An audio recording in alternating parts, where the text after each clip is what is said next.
Thanks for watching. Stay updated about breaking news and top stories.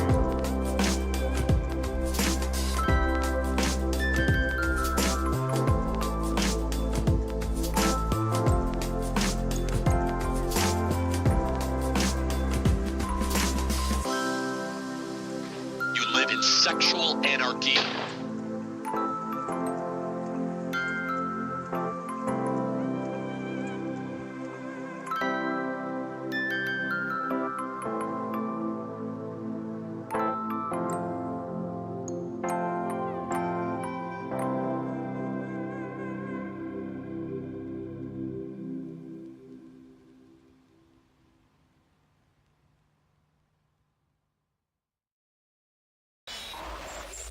This is the Troll Patrol, live with Justin Freakin. Welcome to the Troll Patrol live. It's a freaking Thursday.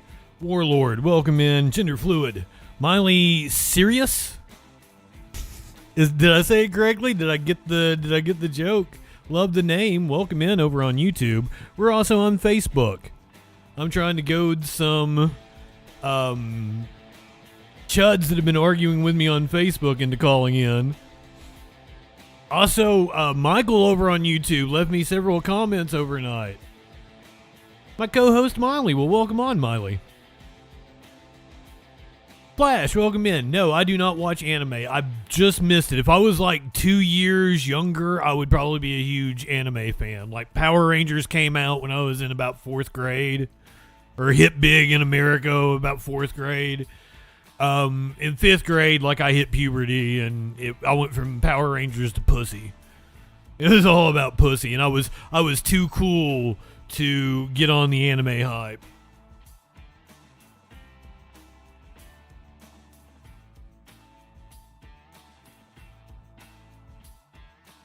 Yeah, you don't have one for me because I ain't gonna look into it. Sorry, my friend. But welcome in, Flash. Good to see you. We've got a lot to talk about tonight. Protesters took over a press conference put on by Madison, Wisconsin police. If you have not seen the video, I'm sure the news hit is going to show you probably up to the shooting. It is cold blood. Police had the man on the ground. There's like 5, 6, 7 of them. 6, 7. around the dude as he's on the ground, and one cop just point blank, looks like right in his face, just at least 4 or 5 shots. It's sickening to watch. But he had a knife. So we're going to be doing a lot of that coverage here at the top of the show. Vance Bolter, the man who assassinated 2 Minnesota lawmakers, or attempted assassination on one, assassination on the other one, and got the one lawmaker's spouse. A West Virginia delegate has been arrested for diddling kids. Florida official arrested for failure to comply with the sex offender registry. This interesting nugget. Secret Service issuing a warning ahead of tomorrow night's White House Correspondents' Dinner. We'll be here with you tomorrow night to cover that. Jim Jordan referring Jack Smith for criminal prosecution to the DOJ. The DOJ also withdrawing their subpoena against the New York Times following a court hearing earlier this afternoon. One of the stories I didn't get a chance to get to last night because the internet cut out, which I'm pretty sure Spectrum ends tomorrow. I should be on a completely different ISP tomorrow night for the White House Correspondents' Dinner. I was certain Spectrum was trying to fuck with me one last time. Maybe another time tonight. Everybody hates Spectrum. We've got a new colostomy bag outbreak. I can't say the word. Sissaphrasa the diarrhea parasite. We have a new outbreak of the diarrhea parasite. This comes, and I don't know if it's a new outbreak. It could just be the continuing outbreak because they said it came from Taylor Farms. Taylor Farms, all of a sudden, has the FDA backtrack and say, no, it didn't actually come from Taylor Farms. Turns out Taylor Farms had given a lot of money to Trump, lobbied a lot for deregulation. Flo, welcome in, friend. Are you guys ready to start taking some peptides? Health and Human Secretary Brainworm gonna get us all on the peptides. You know, I used to snort cocaine off of toilet seats. That's the guy we're taking health advice from now. Likes to eat roadkill. A lot of foreign affairs tonight. We're going to go to Manila for protests, India for protests, Albania for protests. That one's against us. I think Manila is too, actually. A Turkish governor was ousted because of a picture of him in shorts.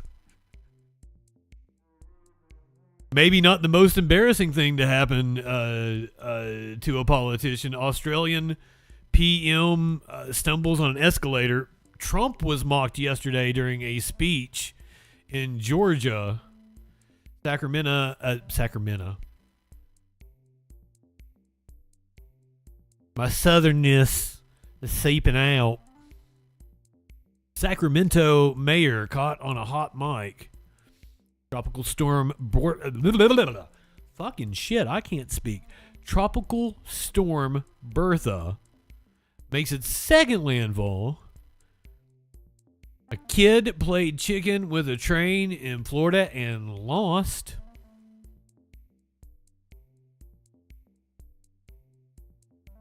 We did a couple of stories about HOAs yesterday. HOA president, I think this also happened in Florida, rammed a contractor with their truck. Also in Florida, we have a viral dine and dash. You saw the video about a kid getting slapped for not standing up for the, was it the Pledge of Allegiance? The national anthem. I think we have comments from the kid. A leopard attacked a guy in India. All that and a lot freaking more tonight on the Troll Patrol Live. Let's first get the rundown of what exactly happened in Wisconsin. I think yesterday, but it could have been Tuesday. Cops fatally shooting a man, but it certainly seemed like they had detained.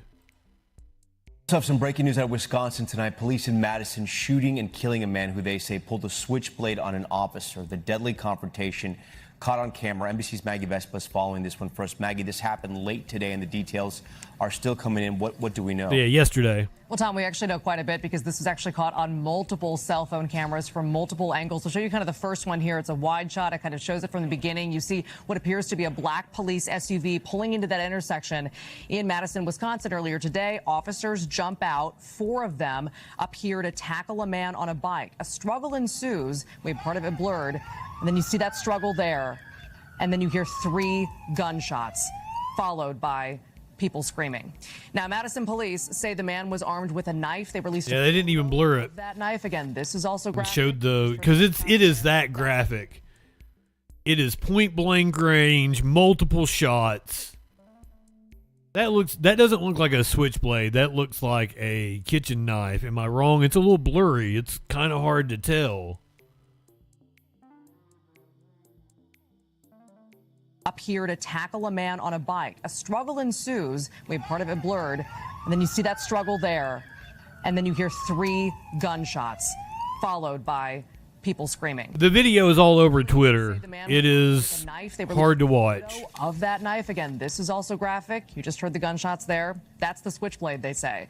They say the man pulled it when the struggle ensued, wounded an officer who then fired. They say that was the only officer who fired, adding the others tried to use a taser before this. Yeah, there was a taser deployed. Violent. They say the encounter actually started because they got a call about a man stealing bikes and trying to break into cars. Now, it's important to note at this time, police are not naming the man who was killed. They're also not naming the officers who were involved in this, saying all of them. Right. Yeah, it doesn't even look like a butcher knife. It looks like one of the knives you'd use to like cut up vegetables. This shooting gets underway. Tom. Okay, Maggie Vespa following that one for us. Maggie, thank you. We thank you for watching, and remember, stay up to shut up, Tom Llama. Top stories on the NBC News app or watch live on our YouTube channel.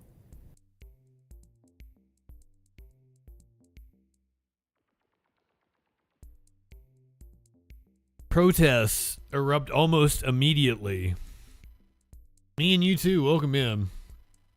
It's been dead, anonymously. Good to see you.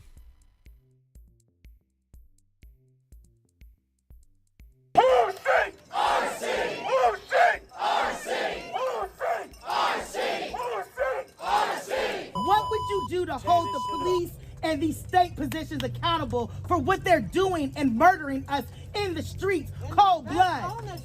What would you do? That's what I want to hear. That's what we want to hear. We cannot protect a system that continues to rain harm and terror.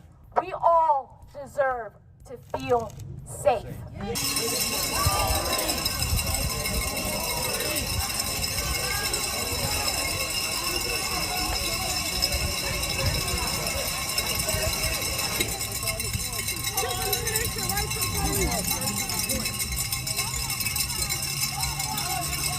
That's media pass. No justice, no peace. Arrest them today. We know who they are. You know who they are. Madison is a college town.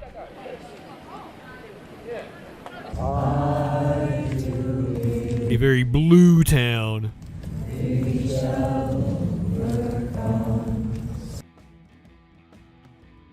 So no wonder they are getting this sort of response.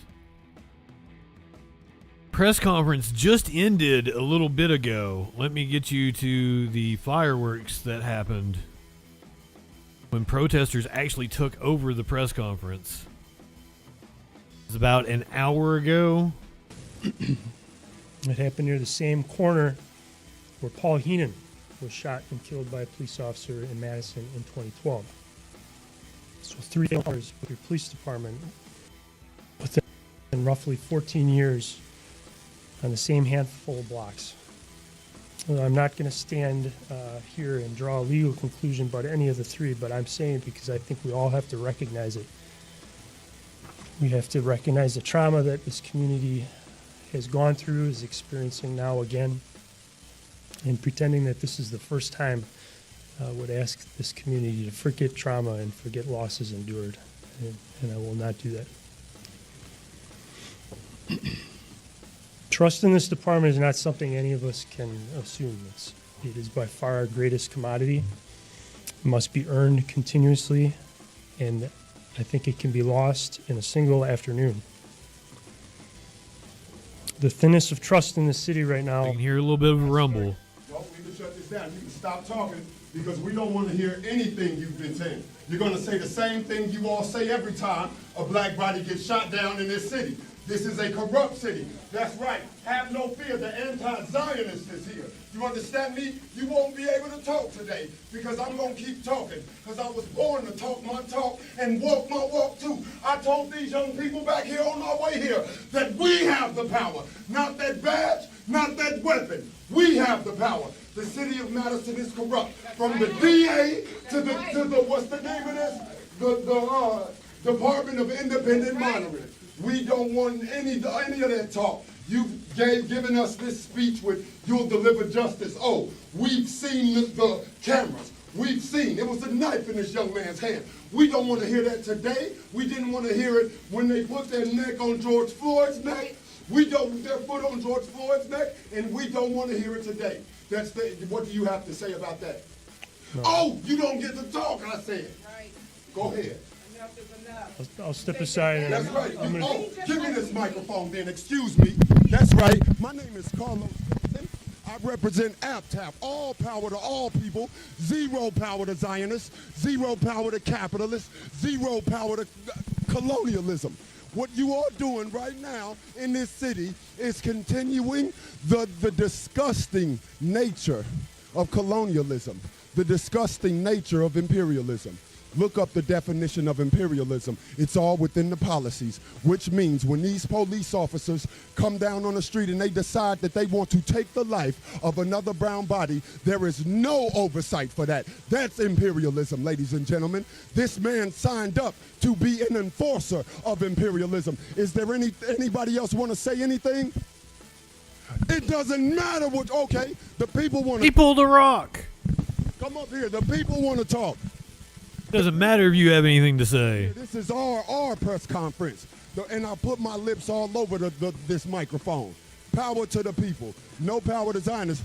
That's right. Anybody? Please don't deep throat the microphone. Let us know. You got some questions y'all want to ask? It's unsanitary. We're taking questions. Anybody?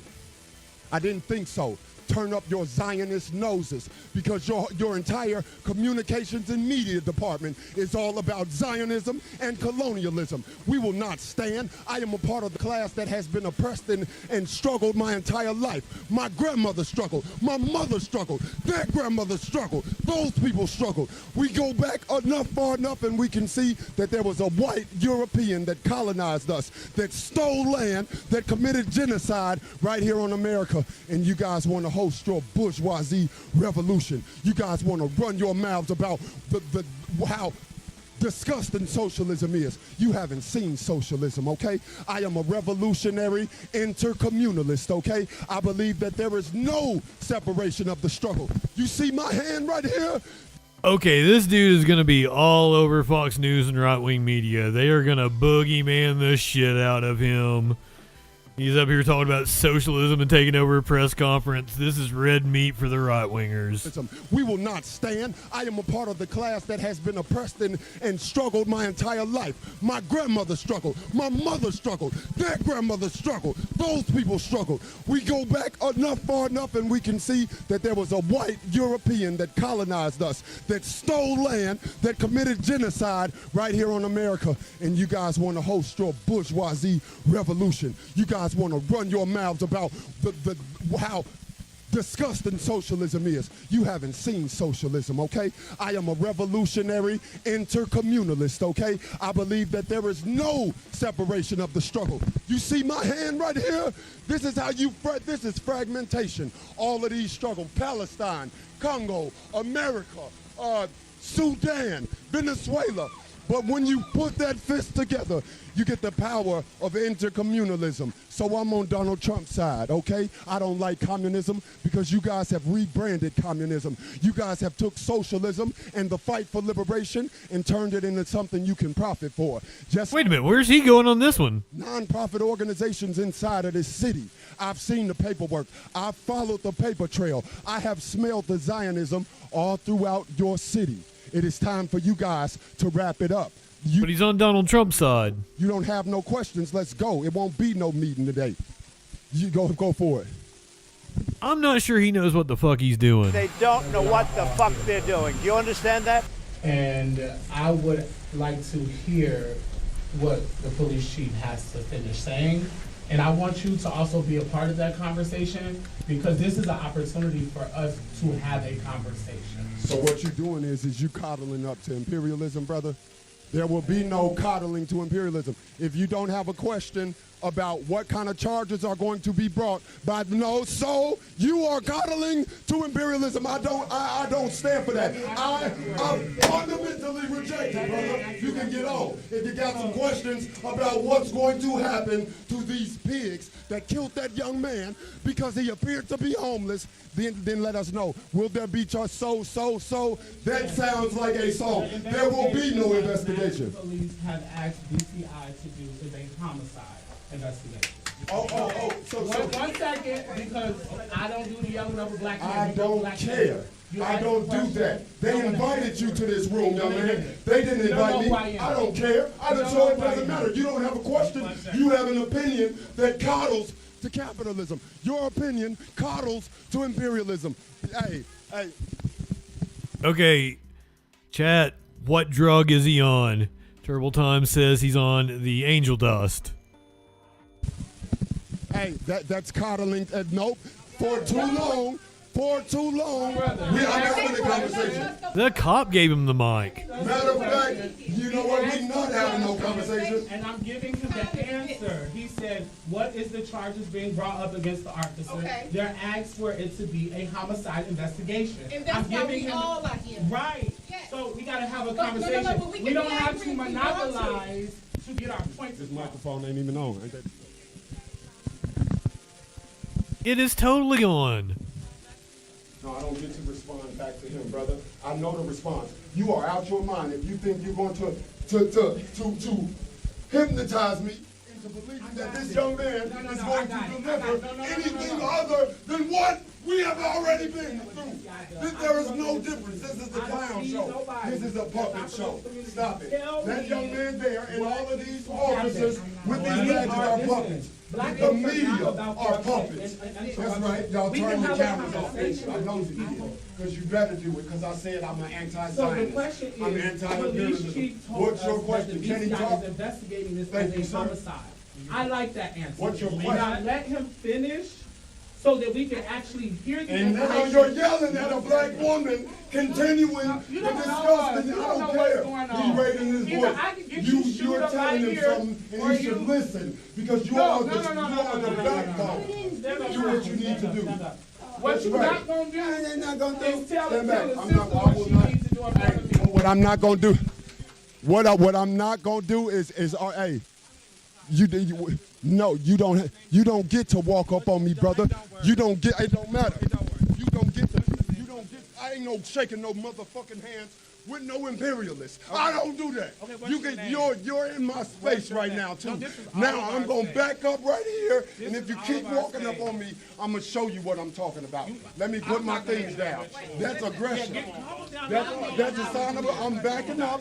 This man approached me. I don't care if your hand was out, brother. Don't do that. I'm from the ghetto. I'm from gang culture. We don't do that, brother. Don't walk up on me like that. I have PTSD. Okay.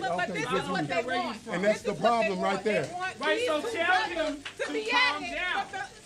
Right, tell him to calm down. This ain't your show, brother. Simmer down now. Hey, so he gonna have a conversation or he gonna have to calm down. This is all I say.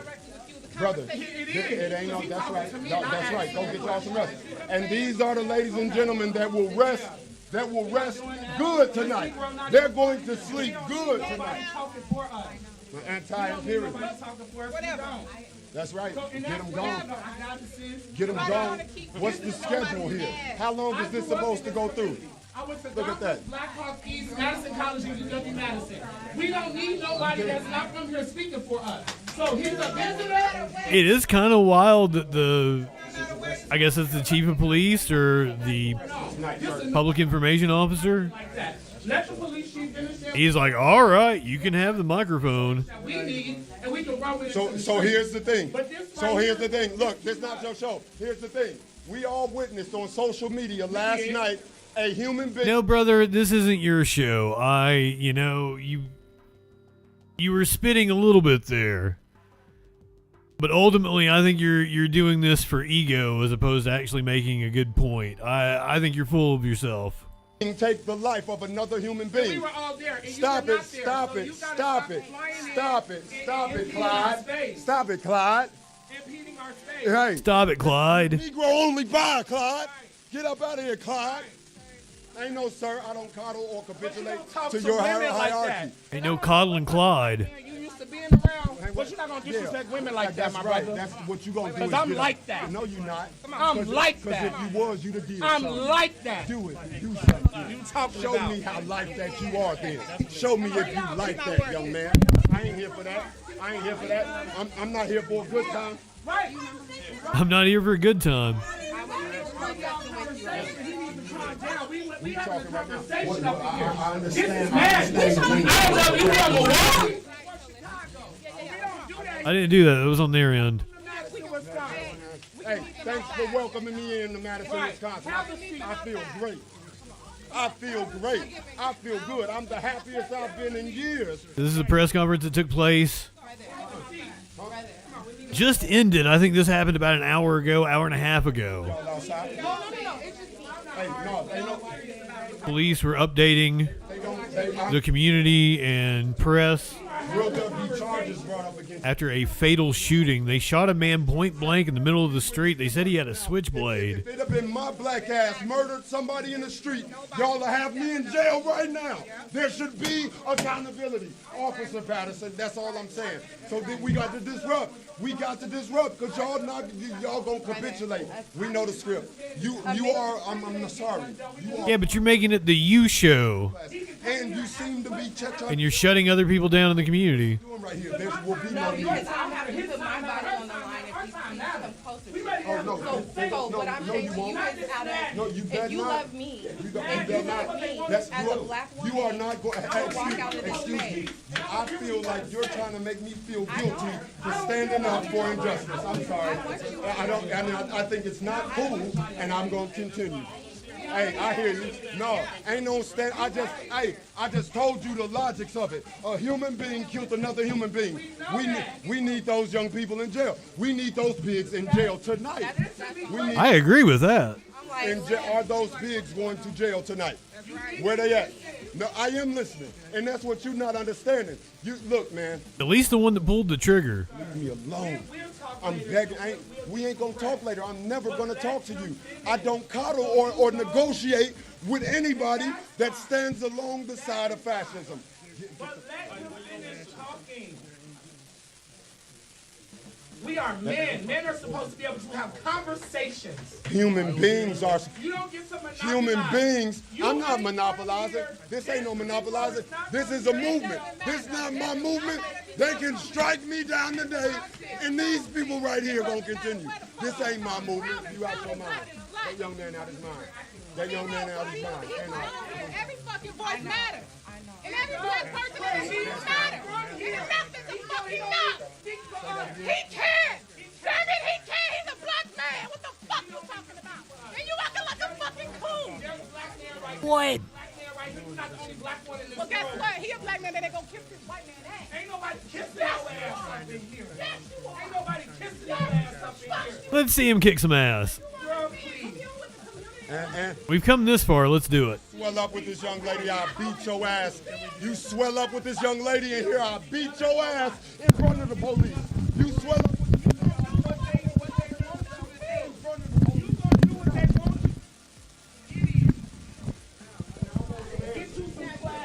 No, I ain't even got it. Well, not supposed to win. I want some answers. I want some answers. The people want some answers. Can't get an answer if you say they can't talk, brother. They're not okay. We want answers to this question right here. We here in Madison, Wisconsin, with all these good people in front of these police, these imperialist pigs here. Hey, I'm not calling you a pig, but you got on that badge, so I got to put you there. And my question is, at what See, he's doing it for social media. To the racist police that killed that young man. I mean, hypocritical on my part to point it out. So I'm gonna get to. I'm doing this for social media. Get to the side so Officer Patterson can talk right now because there's. Can media leave the room, please? Out of respect.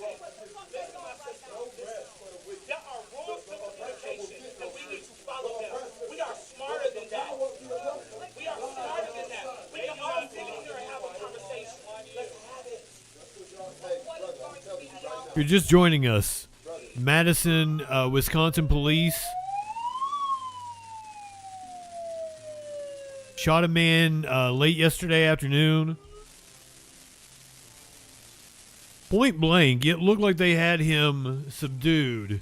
One of the officers pulled their gun. The footage is all over Twitter. If I find you in my space, It's a very hard watch. in any future after I walk out this door, Ask it's a about different story. Hey, we gotta let this young man go, Mr. Patterson. We would like This is a press conference from earlier this afternoon, about an hour and a half ago. to them racist police officers. Y'all know what to do. I'll give you that respect. Y'all got 'em. We gotta have a conversation. Because we gotta have a conversation. I'm like that. I'm like that, baby.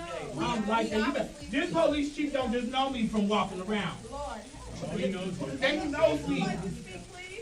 We can easily have a conversation. So, Mr. Chief Patterson, please continue on with what you gotta say, and please respond to any questions that is asked when you open the floor. I will highly appreciate that, and I'm pretty sure everybody So else. we took about a 15-minute detour there. Stay here. Either with them, either with him, we gonna let him talk. Man talk. All right? No, ain't none of that. Thank you. It was indeed a black man that got shot. Okay. Proceed. I appreciate you being here. We believe him to have been homeless. Before you got here, I'll talk. The cop has been incredibly polite. All right. The mic, this is not amplified. Yeah, I got to be able to talk. I mean, clearly, I talked about it before you came in here. But clearly, trust is not.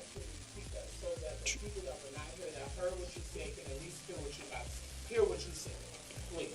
You want me to go back to process, Clyde? Yeah, what the process is, and what you guys have recommended. All right. What I said before you got here is that this is any time in the state there's a process that involves when a death occurs involving a police officer. This is an Politeness is whiteness. Did you get that from the Smithsonian white supremacy toolkit? Was it Brandon Gill that was asking about that day before yesterday? open and active homicide investigation. Okay? So in accordance. Okay, so they are opening a homicide investigation. Say you gonna let him finish? Let him finish. My friend, I will take every question you have of me. Okay? I just want to get through this because I think you.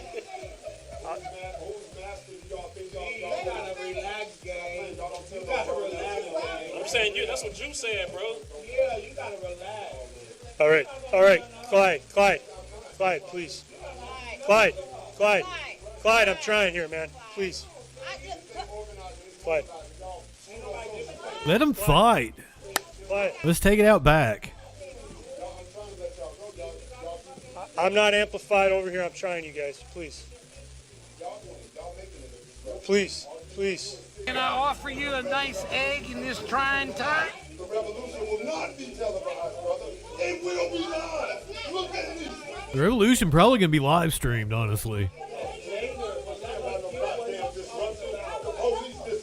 I don't think we're there yet. He looks at his watch. All right. Here's what I'd like to do. I'd like to just. It will definitely be monetized, that's for sure. Let's.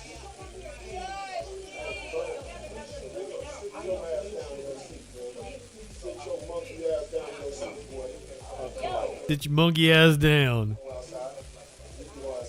Yeah, he said we can go outside.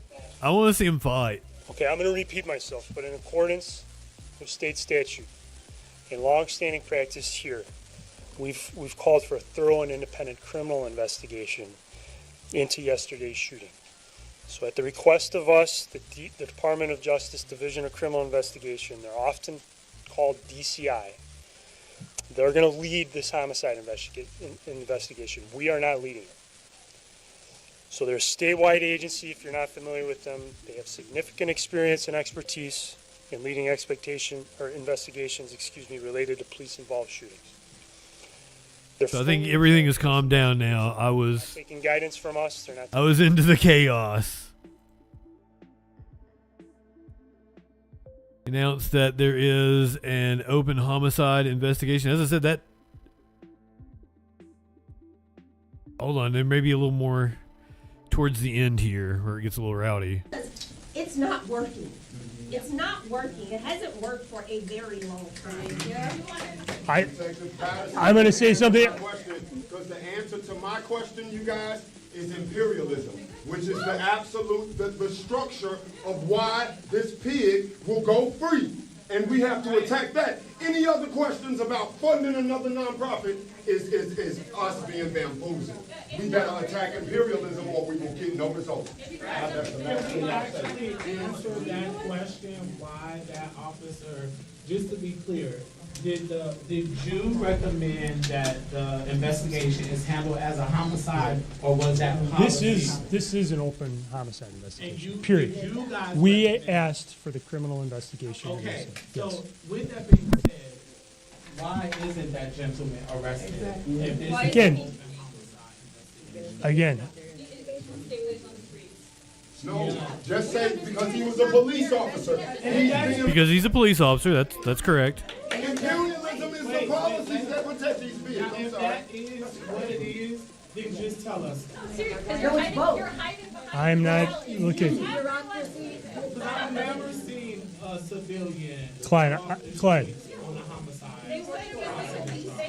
Clyde, I'm not hiding behind this. This is our process in front of us that we have to follow by state law. If you don't like process, it's a state law that we then need to all collectively come around. I'm sorry, it is. But I mean, we have video of the murder. Arrest the murderer. We all saw it. I absolutely can say with 100% certainty that I know. Well, not every police officer has that background. Yeah. Many of us do. All of us have a level of crisis intervention training. Seriously, props to this cop. I don't say that often. Members of our mental health unit, if they're mental health liaisons, they have elevated. It absolutely is standard, and if we need to expand it, that's when I promised you action and a review of policy and training and response. That includes everything. It's not just use of force. We will look at everything. We will try to garner as many lessons as we can on this bill.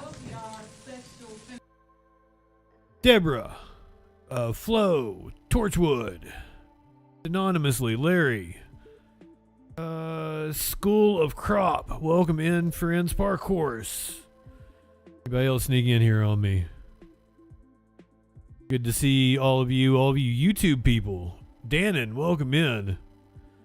ATM, Elemental, on the Twitch.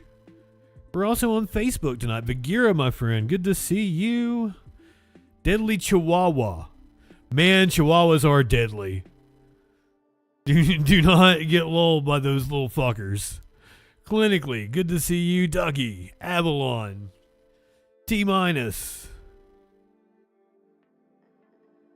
What a motley crew we have in here tonight. Liquid Sky, good to see you, friend. Bundy's big tits, always a pleasure. Always love some big tits. I think I might have upset Stardust. For some reason, she was talking about her cleavage on Twitter, and I'm like, well, you can come on my show and talk about your cleavage. You might even get yourself a titty slap. A titty slap! Come on now. Least favorite race is the 2001 Daytona 500. That is the one where Dale Earnhardt goes crashing into the wall.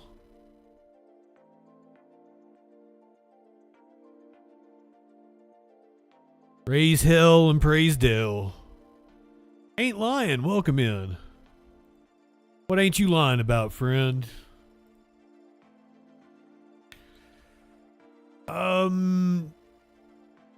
little over a year ago, there was a man who assassinated a state lawmaker in Minnesota. Another lawmaker's spouse attempted to assassinate a different lawmaker. He was sentenced to 2 separate life sentences today. Carol 11. And if you don't know what I'm talking about, this is Vance Bolter. He was a anti-abortion preacher, hardcore MAGA Trumper, shot Democrats. There's a lot of misinformation about him. He was on some board that is appointed by the governor. Right-wing conspiracy theories are like Tim Walz appointed him, which isn't really true. There's like a grain of truth to it. He reappointed him to a board, and Walz didn't have anything to do with him. Other right-wingers have postured that he did this because of one of the lawmakers' votes on an immigration bill. Also not true. He was simply a fucking nut job. A pro-life preacher amazingly got sentenced to life. So, hey. Breaking news now. Dressed like a creepy cop, indeed. Care 11 News at noon, also streaming live. We start this half hour with breaking news. In the last 10 minutes, Vance Belter was sentenced to 2 life sentences plus 40 years for the political assassinations of Speaker Emerita Melissa Hortman and her husband, and the shootings of Senator John Hoffman and his wife. The Bureau of Prisons will decide where he'll serve it after Belter requested to be moved to a facility down in Florida. A lot has happened over the past few hours, so let's go to live team coverage outside of the courtroom for more details. You want some sunshine?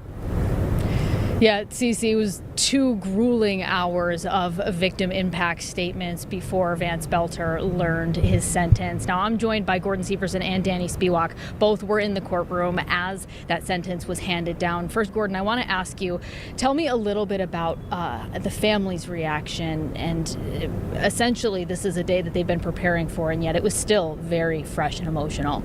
Yeah, and I mean, it was just emotional for us to hear, and the strength that it took for so many of these individuals to go up there in front of nearly 200 people and to share like their story of what happened. I think of the Hoffmans, all 3 of them individually spoke. And I think we have a quote that we got from Senator John Hoffman praising his daughter for her quick actions that night, saying, quote, "My daughter fought to save us. She decided hope and courage. She displayed more courage in one night than this defendant showed in 40 years of preaching.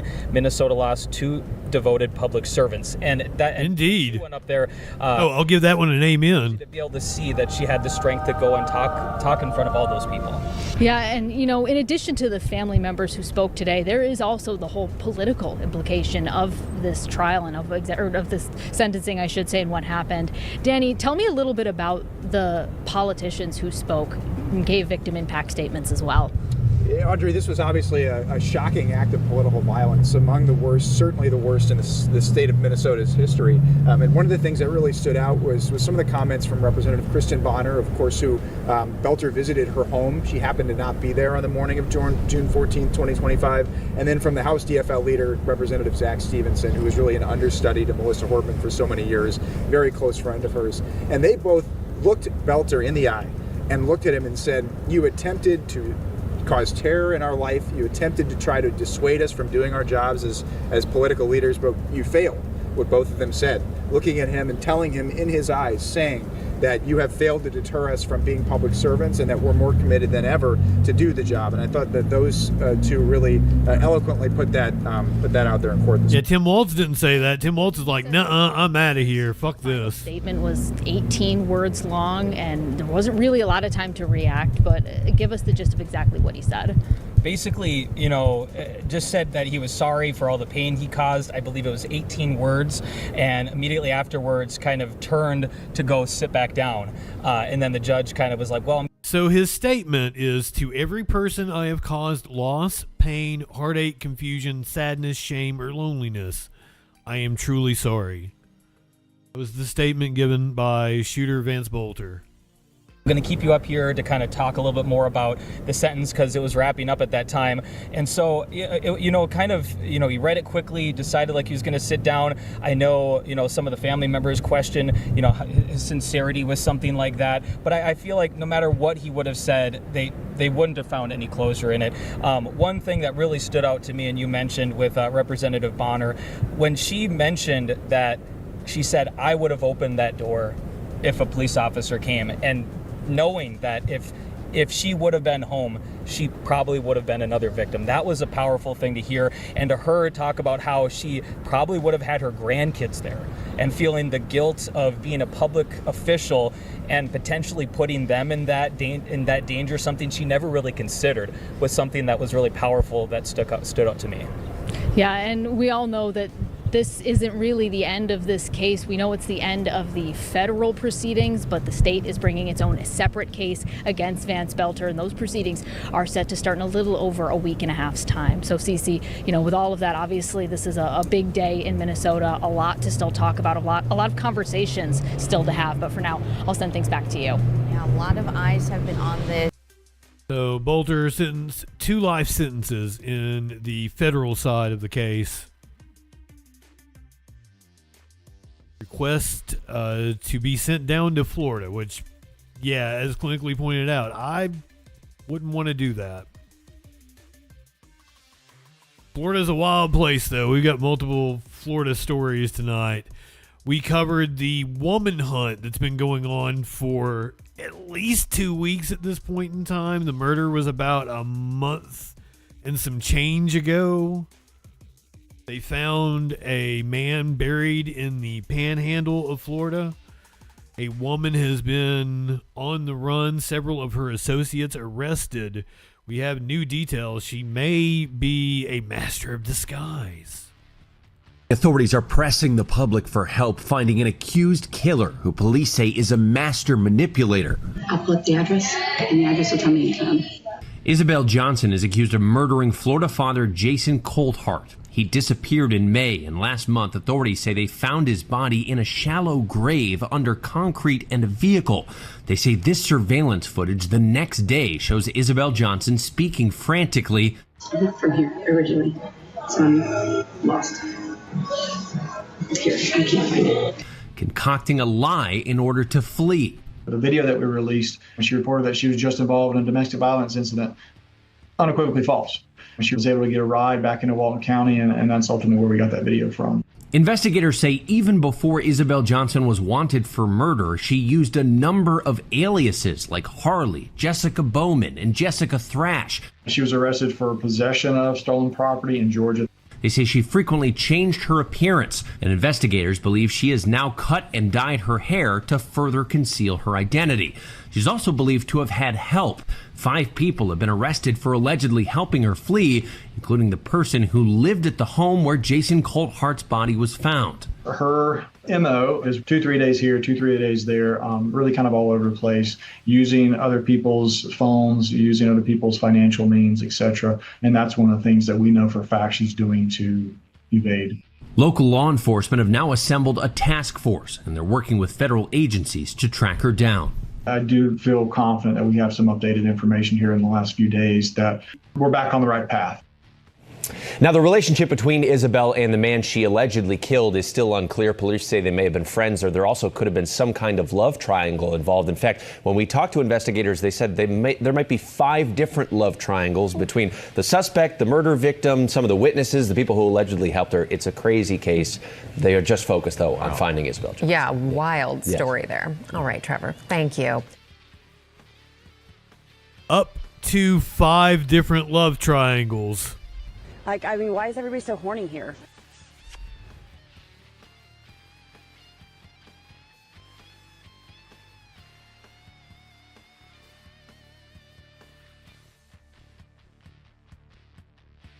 How they gotta do that to me in front of Riri and her fish?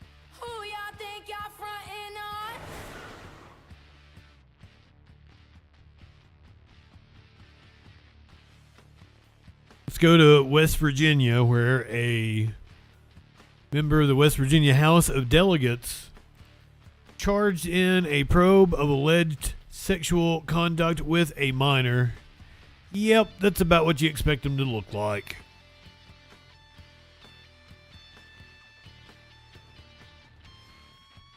Short motherfucker, too. 5'4".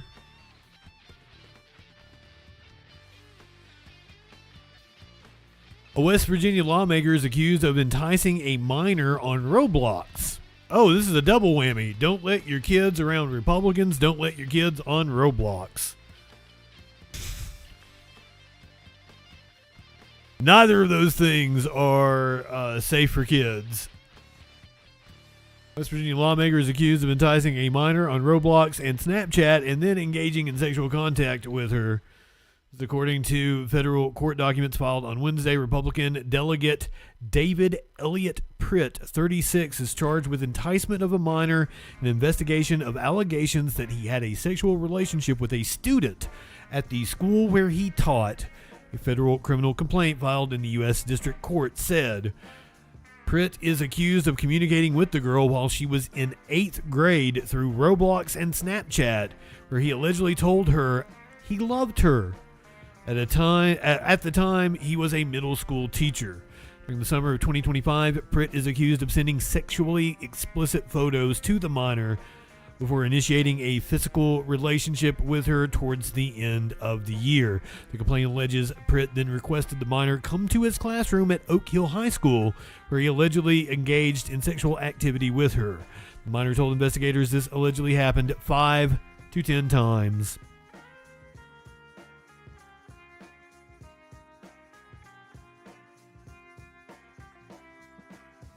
Well, he was also serving in the House of Delegates.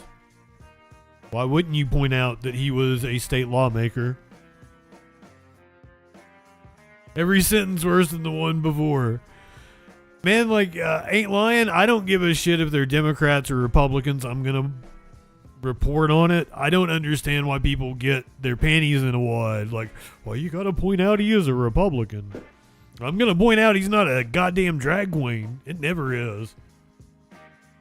Okay, it was that one time. We had that one time. It was a drag queen. But usually it's a Republican state representative or some shit like that. Twice it's been Trump's spiritual advisor. There was the one time it was a drag queen. I did that story, about 2 months ago?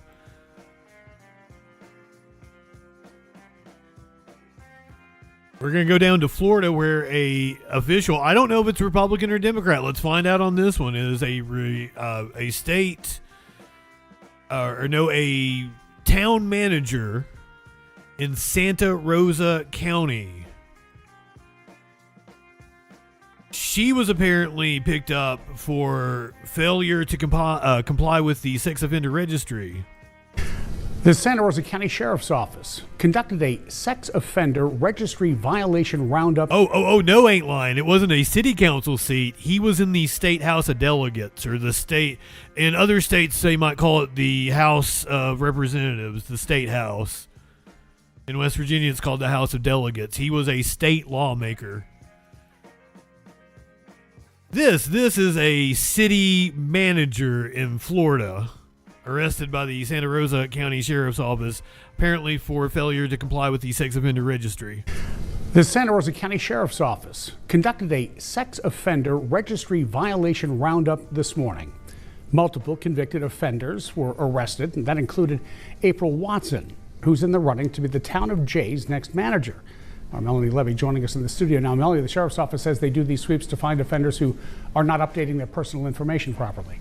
Bob, that's right. In the state of Florida, convicted sex offenders and predators must make their local sheriff's offices aware of any changes to their personal info, or they could face felony charges. On Monday, Santa Rosa County Sheriff's deputies arrested 50-year-old April Watson, among others, for felony sex offender violations. Watson is a convicted sex offender who served 12 months in prison for having sex with students at Jay High School in 2007. Another teacher. Santa Rosa County Sheriff's Office says they do sex offender registry violation roundups several times a year. They could not share details about Monday's arrests, specific charges, or how many people were arrested during the roundup. The Florida Department of Law Enforcement requires sex offenders to comply with multiple checks at their local sheriff's office. For example, if a convicted sex offender changes their home address, purchases a new car, gets a new job, or gets a new phone number, they must report that information. In the event that a child goes missing and you have a situation whereby there is a registered sex offender who is in that high-risk category for, again, making an attack on a child, then knowing the type of car and the pertinent information can help law enforcement and members of the community who are alerted through any system to be on the lookout and hopefully get there in time before the child suffers further abuse or even worse. Mary Bush, the president of Child Guardians, Inc., says she's thankful for registries like this that keep the public informed. So with this tracking system, law enforcement's able to keep tabs on the highest risk areas so that they can check in to see if those people are following their program or to see if they have just somehow absconded the entire system in an effort to become a predator again, in which case then they can be on the lookout for them. But also parents can find out, teachers can find out within their own area, within their own neighborhood, if they have a sex offender that's on the registry. Last month, the Jay Town Council decided to delay a vote on Watson's selection for manager. We reached out to Jay Mayor Sean Owens for comment on Watson's recent arrest. We wanted to know how this will affect. Yeah, I assume she can't go to any events at schools. Text reading, quote, "Not at this time. We are waiting for more information." Now, Watson's bond has still not been posted, but of course we will keep you updated. You probably don't want her to be the town manager. Live in the studio, I'm Melanie Levy, WEAR News.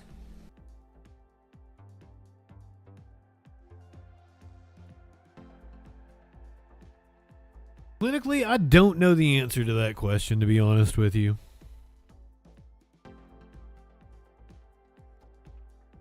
It said she was selected to be town manager. Now, did the people...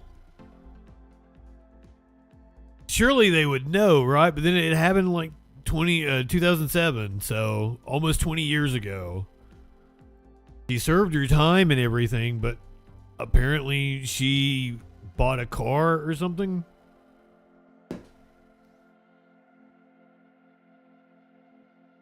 Ain't lying.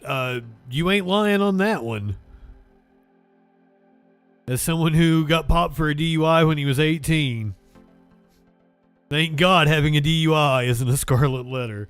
But to be fair, I wasn't drinking and driving. I don't encourage drinking and driving. I was impaired. I was high. I was not drinking and driving. I would never do such a thing. You're Willie Nelson high. You're smoking some of the best dope God ever put breath in. She wasn't the one that got out and married the student she was bonking, which I think they're divorced now. That was like Mary Kay Letourneau or something like that. Lenny, welcome in, my friend. Good to see you.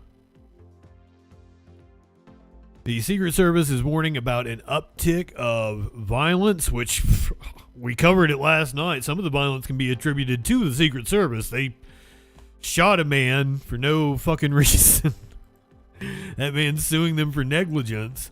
But tomorrow night is the White House Correspondents' Dinner. We tried to do this back in March, and we didn't even get started. They were only serving the first, not even the entree. It was the appetizer. When all hell broke loose, and we ended up covering a press conference with Trump and all the DOJ officials in tuxes at the White House. What an insane night. I've been doing this show for 6 years. I have seen some wild shit happened in that 6 years of doing the news live. That one's going to live with me. That was a wild night. January 6th was wild to witness live.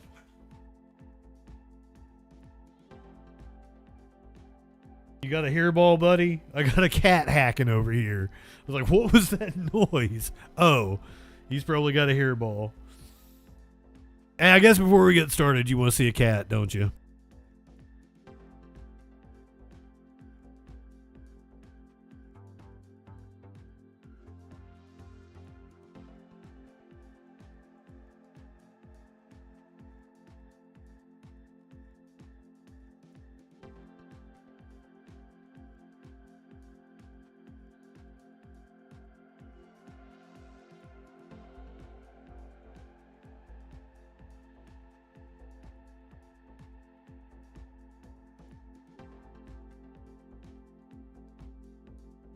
Knox was the one hacking the hairball. I didn't want to pick him up because I thought he was still hacking, but then he walked over here.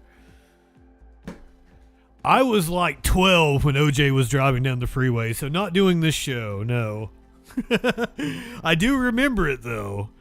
I want to say it preempted wrestling, possibly. And I was pretty upset about that. OJ was 94, I think. Which I'd actually be 10.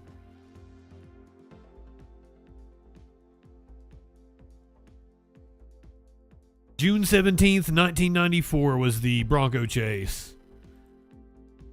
So 32 years ago. God damn. Feeling old.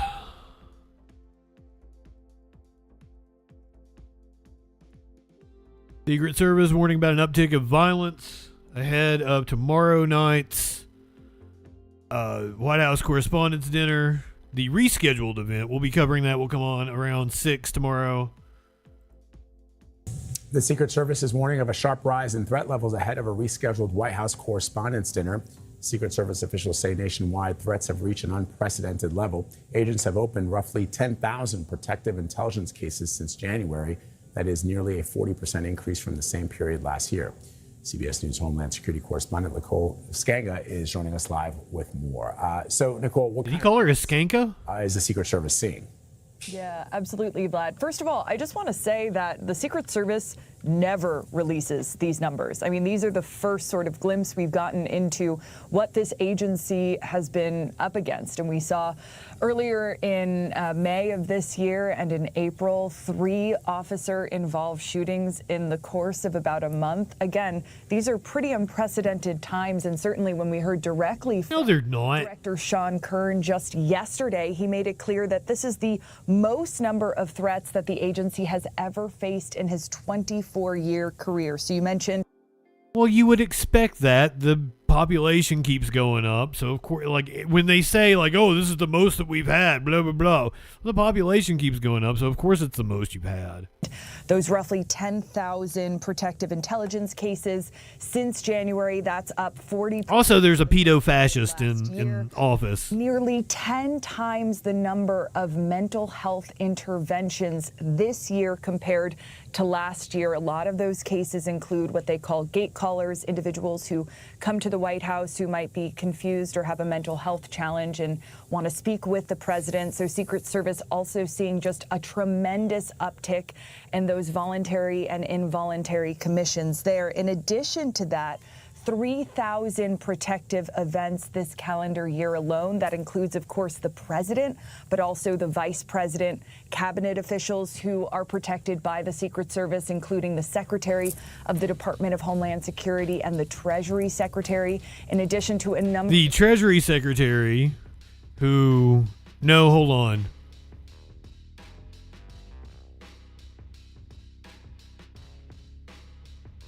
It's the Treasury Secretary that was on Pedo Island, right?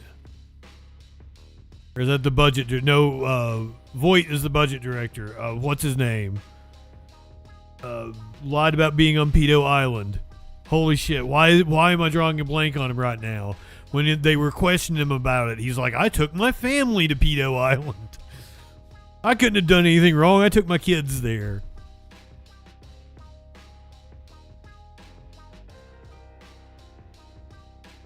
Howard Lutnick. Or is it Bassan is the Treasury Secretary? It is Lutnick who was on Pedo Island. What's Lutnick's title? Shit, I'm sorry. I'm getting confused here.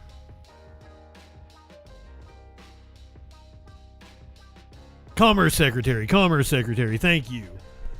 I was getting my...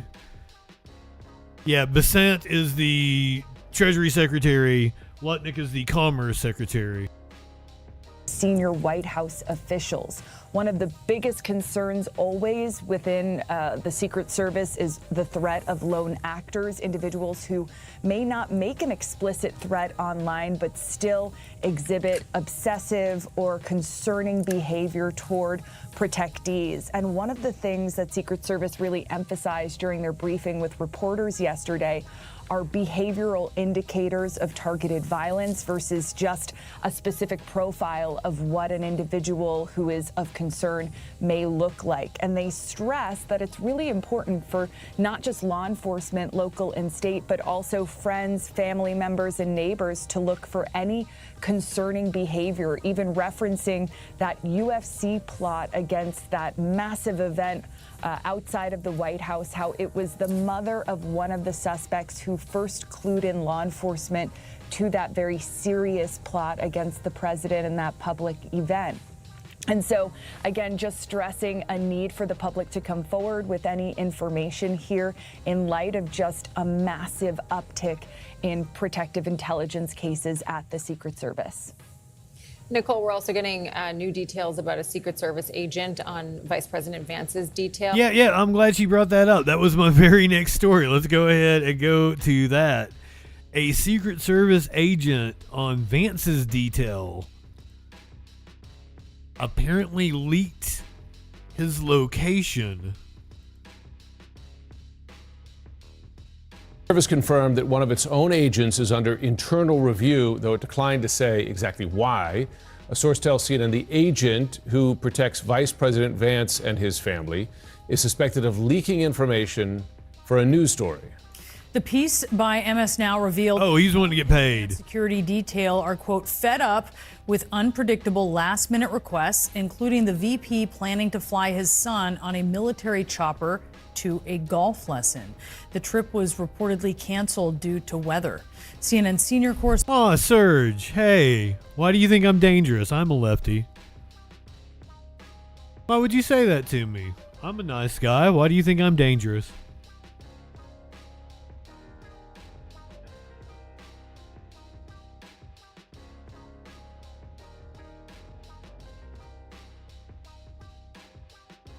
If lefties are dangerous, then why is it the right committing the vast majority of political violence in this country? And it's not even close. Are lefties trying to take away your health care? Are lefties running crypto scams out of the White House? Are lefties getting soldiers killed in a needless war in Iran? I was not aware of this. Are lefties telling you to take peptides and giving you shit lettuce with diarrhea parasites in it? I'm pretty sure that's far more dangerous.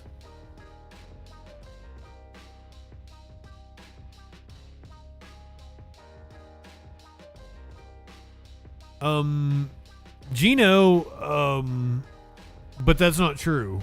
I have multiple sources that say, I know you think the left is committing the vast majority of violence. There was an uptick in leftist violence last year, but still the right commits way more violence. The FBI has been warning about the rise of white nationalist groups for 20 fucking years now, since the Bush administration. So I know that right-wing media tells you leftists are violent, but the actual stats say something different. Now every right-winger is going to be like, well, they cook the stats, and it's not true. You're going to tell me, oh, they don't count BLM, And then I'm going to look at you and be like, most of the people arrested in 2020 were right-wing groups. They were from the Boogaloo Boys. I know this because I can show you the groups that were prosecuted. Here's the prosecution project, breaking it down up until 2025. The ideologies behind political violence in America. You can see the red is right-wingers. They commit the overwhelming majority of violence in this country.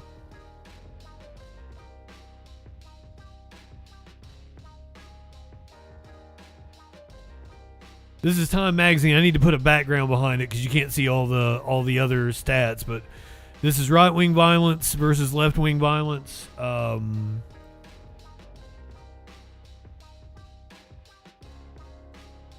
It's 3 different sources: the ADL, the Prosecution Project, Time Magazine. I can even show you DOJ report that Trump actually took down.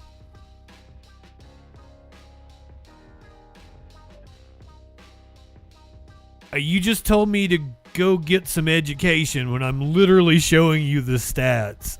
My friend. This is why I just end up calling right-wingers morons. It's always the left trying to kill the president. That's funny, you should mention that.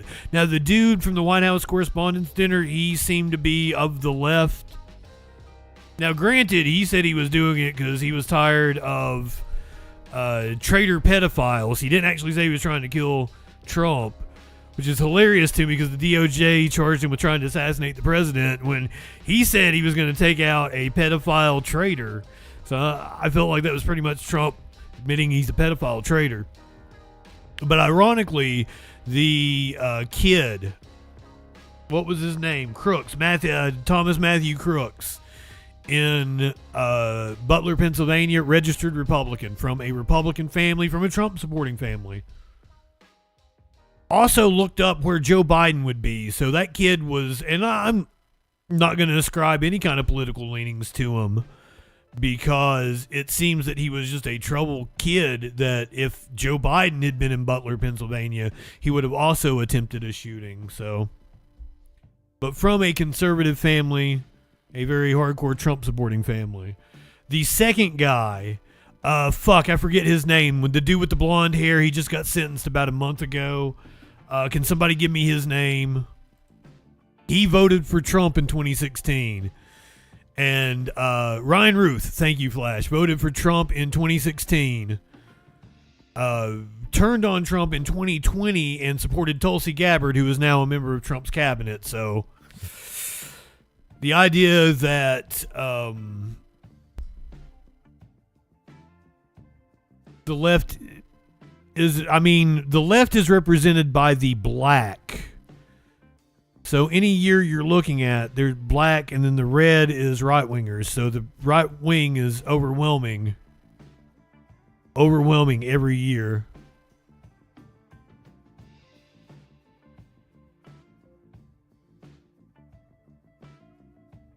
Thur, welcome in, my friend. And Gino, I hope you stick around so you can get some education. And if you think I'm wrong, hey, feel free to prove me wrong. You can even call in 917-830-4359. I'm not scared of debating anybody. Been doing the news 25 years at this point. I started in radio when I was 16. Way back in the year 2000.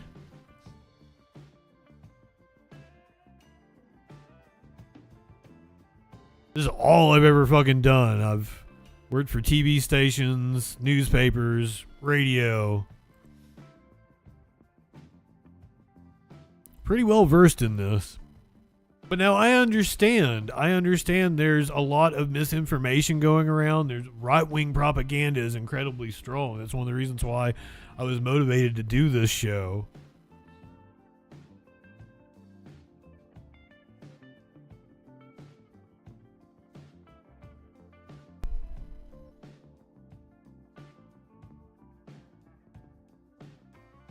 I forgot the point I was going to make. Drifted off there. Right in front of Riri and her fish, too.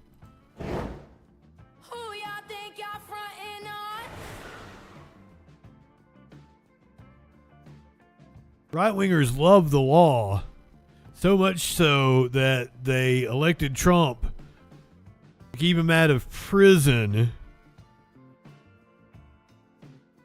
Now they're wanting to charge the man who actually investigated Trump and would have put him in prison had he not been reelected.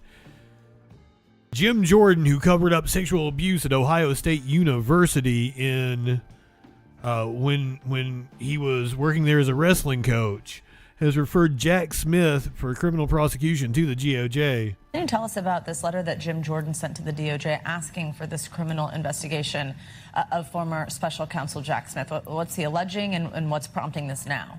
So what's happening here by Congressman Jim Jordan is a little bit of selective listing of the facts here. So I want to be super clear about what's happening. During his investigation of Donald Trump, special counsel Jack Smith subpoenaed phone companies for the toll records of members of Congress. So that means who called who when, who texted who when, how long they were on the phone for. It does not include actual messages. It does not include any audio of the actual conversations themselves. Separately, Jack Smith also subpoenaed Trump allies for their actual phone records, which would include the messages, which would include the audio of the phone calls. And on because they were under criminal investigation. Archives were members of Congress's messages. Think Peter Navarro or Rudy Giuliani having conversations with members of Congress. That's where those came into play here.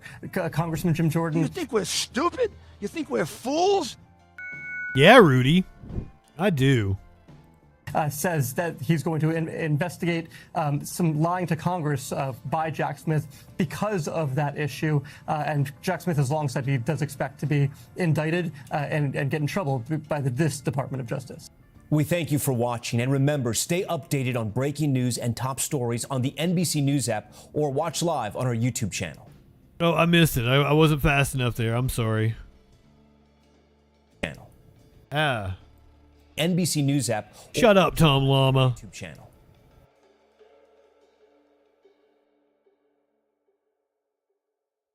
Miss Edith, whatever the fuck your name is. Hey, dude, welcome in.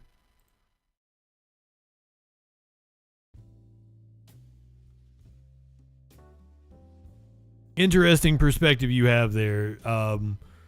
Weird you call them the Democrats with a KKK in them. I will admit to you that the KKK originally was part of the Democratic Party because I'm from just a couple hours from where the KKK was instituted, invented, blah, blah, blah, in Pulaski, Tennessee.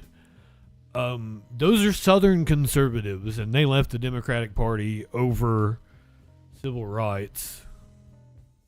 I love you too, man.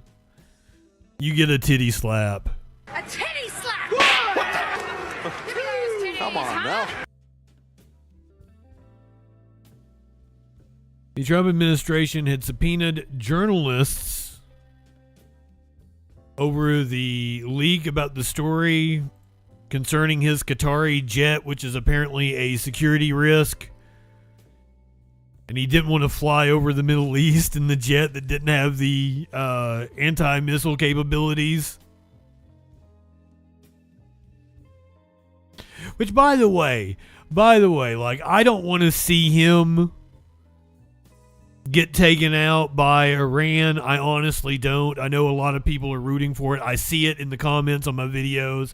People are rooting for Iran to take him out. I think that would be a very bad thing. I think that would galvanize his supporters.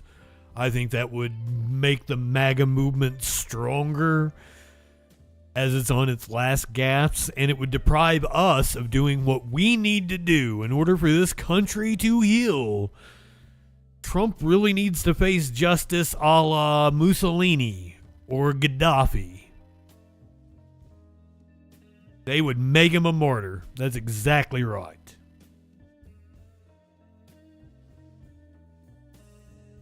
The KKK hates Democrats. And I always get like, oh, the Democratic Party is the ones that are actually racist. I'm like, you know, the Republican Party is 90% white and the Democratic Party is diverse, right? So the Democrats are actually the racists? That doesn't make a lot of sense. The DOJ had subpoenaed a journalist who had the story about the Qatari jet. That subpoena has now been withdrawn. Here on Live Now from Fox, I'm your host, Christina Evans. Want to continue on with some of this breaking news just now coming into our newsroom, putting this up on your screen with our partners there at the Associated Press. We do want to give you an update on a story as it says that the U.S. government has now withdrawn subpoenas for the New York Times reporters in its investigation of sources related to the new Air Force One jet. I want to put some video up on your screen as well here so you can get an idea of what this massive jet looks like. But this is coming from the Associated Press. Criticized by a federal judge for sloppy legal work, the government today withdrew subpoenas that it would have compelled 3 New York Times reporters to testify about their sources for articles about President Trump's Qatari-gifted Air Force One jet. This withdrawal in the U.S. District Court followed a remarkable back and forth between a very visibly irritated judge and government attorneys. They come at a time when the Trump administration is... That's one of the things that keeps hope alive for me is the courts ain't playing. And they have smacked down the DOJ over and over and over again. It's just you can't trust the Supreme Court. They're bought and paid for and they're corrupt. So now vigorously going after news organizations whose reporting and coverage it doesn't like. It is also trying to crack down on leaks inside of the government. The government's retreat in the face of this vigorous legal opposition and stern reprimand from a judge has now just marked the latest instance of the DOJ pulling back on its aggressive efforts to compel journalists to identify their sources before a grand jury. The administration recently withdrew similar subpoenas that sought to compel testimony in Virginia from journalists from the Washington Post and the Wall Street Journal. The judge went on to say that he otherwise would have granted the newspaper's request to reject the subpoenas because laws and regulations pertaining to subpoenas served on journalists maintain that they should be issued as a last resort in an investigation. We did hear from the judge saying this, quote, "Subpoenas are the last step, not the first step, but the last step," citing rules to set protection against the violations of the First Amendment. He then went on to say that the government's actions had turned the law and the regulations, quote, on its head. So we'll continue to keep you updated with the that stupid fucking plane. He ain't leaving. You guys all know that, right? Like, he ain't leaving willingly. I said that before, and I was correct. In 2020, he didn't leave willingly. He's wanting to uproot all those trees and put a golf course next to the White House. This whole ballroom thing. The arch. He's making himself at home like a fucking dictator would. Ferret King, welcome in. Meat Cakes, good to see you, friend. Hope everybody is having a fantastic Thursday afternoon. This is usually my Friday, but we're going to be on tomorrow night for the White House Correspondents' Dinner.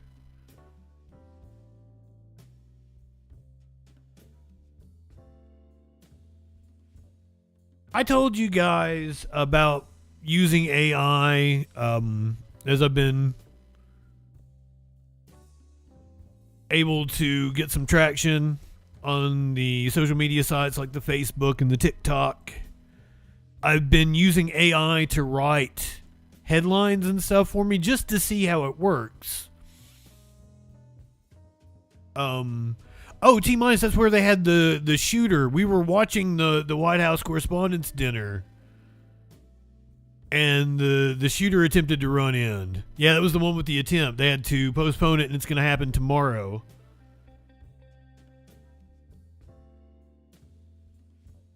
Shadow. Oh no, a president who builds things, not like a fucking president build a fucking bowling alley. The fuck is your point?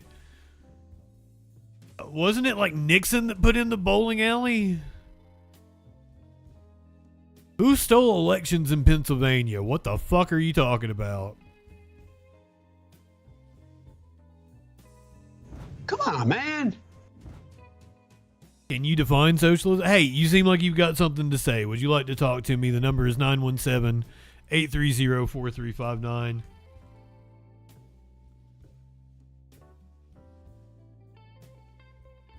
Or you can hop in the Discord if you're more tech savvy.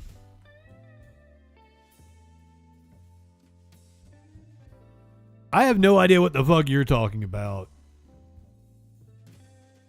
That's why I would like you to explain yourself. Right-wingers have this habit of just assuming everyone knows whatever bullshit they've been fed on their social media and don't tend to make arguments. They just assume everybody knows the dumb shit they've been brainwashed to believe.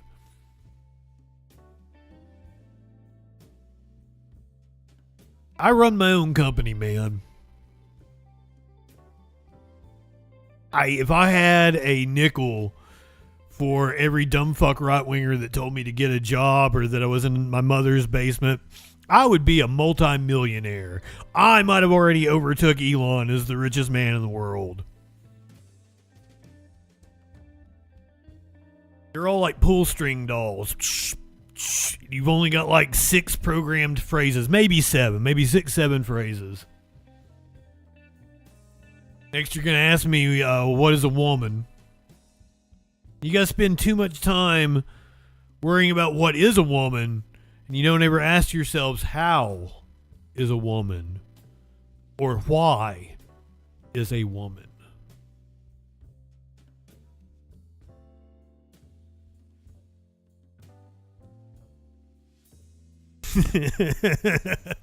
By the way, since we're bringing it up, one time Matt Walsh did indeed call me a formidable voice in the culture. JustinFREAKIN is a formidable voice in the culture. I had done some work for a right-wing talk show host and ended up having a run-in with him a few years back. I'm like, hey, man, Matt Walsh called me a formidable voice in the culture.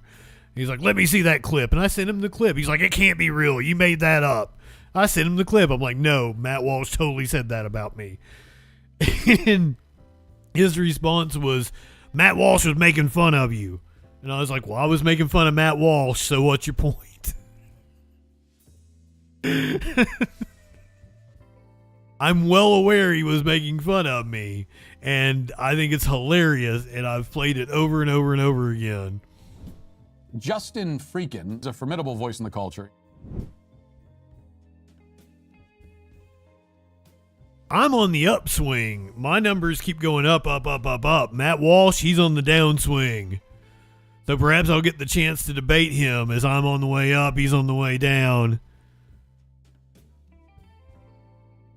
And perhaps our paths will cross. But I've been using AI to test out like how it would look. Like, I figured if AI knows anything, it's how to manipulate algorithms. But let me tell you, my headlines that I come up with perform better. AI could not beat me in performing better on TikTok or YouTube or Facebook. So AI ain't taking my job, but it may hack another company. It may go rogue and fuck some shit up because that's what happened. So tonight, more drama and at least a degree of mystery over this absolutely wild piece of, like, I don't know, tech on tech crime, kind of. The thing that tech on tech crime about over AI. It looks like it happened, with OpenAI saying 2 of its models basically went rogue and hacked another company during a test. We're going to break it down. Brian's going to join us in a second, Brian Chung. Here's the deal. OpenAI says it was doing a test that included a new system that powers ChatGPT. They wanted to see, okay, how well can it go after, like, cybersecurity holes? This test was supposed to happen in what these folks call a sandbox. You know what a sandbox is in real life? It's like that on the internet. Like, it's a secure server. They can test these things without actually hacking anything. But the AI models got out of the sandbox and onto, the playground, aka the internet. So what did it do when it got out there? Well, the AI did the thing that everybody else does, which is it went online. It tried to find another system to be able to get answers to the test. They landed on this site, Hugging Face. It's like a digital library, sticking with the theme here, a bunch of AI systems. While looking for answers, they found security gaps in that site. They used credentials it stole to hack into that infrastructure. Like what? It's happening. OpenAI says it's unprecedented. They say they're reinforcing their safeguards. The aforementioned Brian Chung is joining us now. I'm like Reinforcing their safeguards. what I was seeing over the Did you even have safeguards? really smart tech people going, oh my God, the thing that we've been warning about is here. Like, this is a thing we're going to look back on in 10 years and say, remember that? That's when we knew that, like, AI was taking over humanity. Or I'm being We crossed the Rubicon. part of it. I mean, like, so reality check. How concerned should we be about this? Yeah, and you kind of described it quite aptly that it's like a sci-fi movie. It's like the mad scientist creates the creation and then it jumps out of the box and starts freaking out. In this case, the thing that got outside of the box was an agent that was powered by OpenAI models and under the directive of trying to figure out vulnerabilities. Well, first off, it connected itself to the internet. It was actually in that sandbox, as you mentioned, where it did not have access to the internet. It connected itself to the internet, and then it found these login credentials to what you just described, their Hugging Face, and was able to hack into their servers and really exploit those vulnerabilities. And again, this all happened. What the hell does Hugging Face do? What OpenAI said in a statement. They said that this was after Hugging Face disclosed a new kind of security incident. OpenAI acknowledges that this is one of a kind. It's the first that they have seen, and they also expect this to happen more frequently. In a statement from Hugging Face, they said this incident, possibly the first of its kind, proves a point we've long believed: AI safety won't be solved by any single company working in secret, which I think brings up a very interesting point, Hallie. It's only because these companies actually told us that this happened that we even know that this happened. As you point out, many people have been warning that this could happen, but now that we've actually seen it, it's essentially Pandora's box open. What's the... Companies might experience You spent so much time AI is this wondering if you could... You close the Pandora's box. In other words, how do you put the tube You don't? back in the tube? You know, it's hard. You don't close Pandora's box. That's...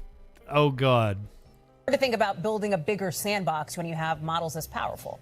Yeah, well, the saying goes, you cannot put the toothpaste back in the tube. What they call alignment is the concern here. That, again, the capability and the power of these AIs is proven because it literally connected itself to the internet and then hacked another AI company. But how can you create these guardrails within the construction of these AI models so that they are aligned for acting properly, for not breaking the rules, for not jumping outside the sandbox when it's not supposed to jump out of the sandbox? Is that something Congress needs to legislate? Is that something that these companies need It's too late. job at aligning? Those are the big questions here. But again, OpenAI almost doing a little bit of a victory lap here. They're saying, look, we did this, not Claude.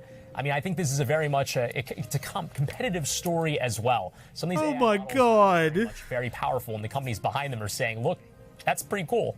But yeah, I was going to say, like, so let me ask you this then. Is there any, there's been... Our AI went rogue. Look at us. Partly. We're on the cutting edge. We're the first ones to do it. marketing. Oh, my AI is so powerful. My steak is so juicy. Like, boo, you know, it makes it kind of look good, maybe? I don't know. Yeah, What do you make of that? I mean, Anthropic did the same thing. We were talking about Mythos just a few months ago where they were warning about the possibility of being able to jump out and exploit vulnerabilities themselves. Here's OpenAI actually doing it. And in their blog post, they had like a chart that said, hey, look, AI, you know, from ChatGPT and OpenAI is so much more powerful than Claude.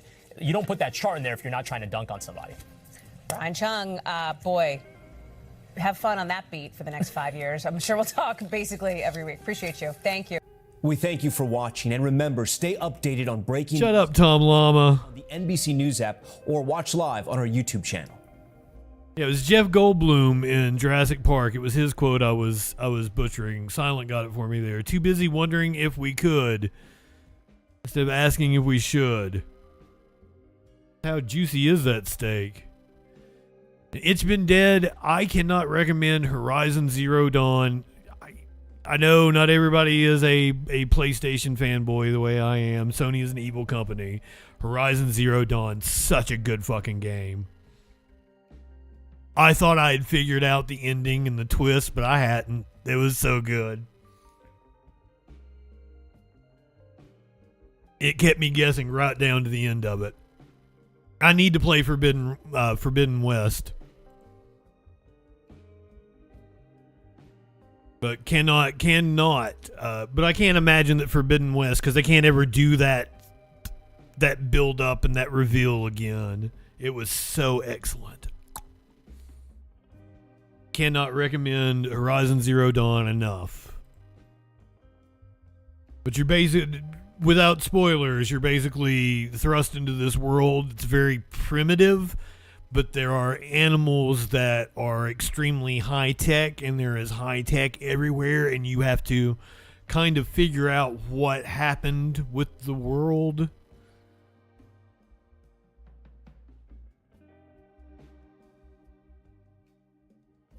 And a whole mystery ensues. Speaking of mystery, I think we're still trying to figure out where the diarrhea parasite came from. We thought we knew, and then perhaps we didn't know, and now we have a second outbreak, but it may just be the same outbreak continuing. Don't eat any produce for still the next couple of weeks, I would say. There is new troubling information from the Food and Drug Administration about that cyclospora outbreak causes severe diarrhea for Cyclospora. I said colostomy bag something or other. Spora outbreak causes new troubling information from the Food and Drug Administration about that cyclospora outbreak. Cyclospora? Did I say that? Cyclospora? Is that how you say it? Cyclosporiasis. I don't think he said it right. Outbreak causes severe diarrhea for thousands of people across the country.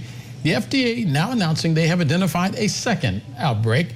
Scripps News senior national correspondent Jay Gray tracking this story for us from Dallas. And Jay, officials are fairly certain the first source was that lettuce, that tainted lettuce. What do we know about what just may be behind this second outbreak? Well, the FBI said, or the FDA said it was a false positive with Taylor Farms. We're going to talk about that here in a second. Well, the short answer is they just don't know. This new outbreak has only been identified in the last 24 hours, so the difficult and time-consuming process of backtracing to identify the source is really just now getting underway.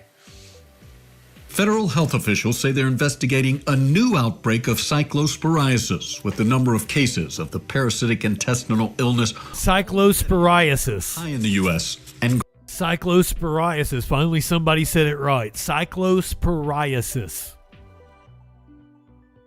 I feel like I accomplished something.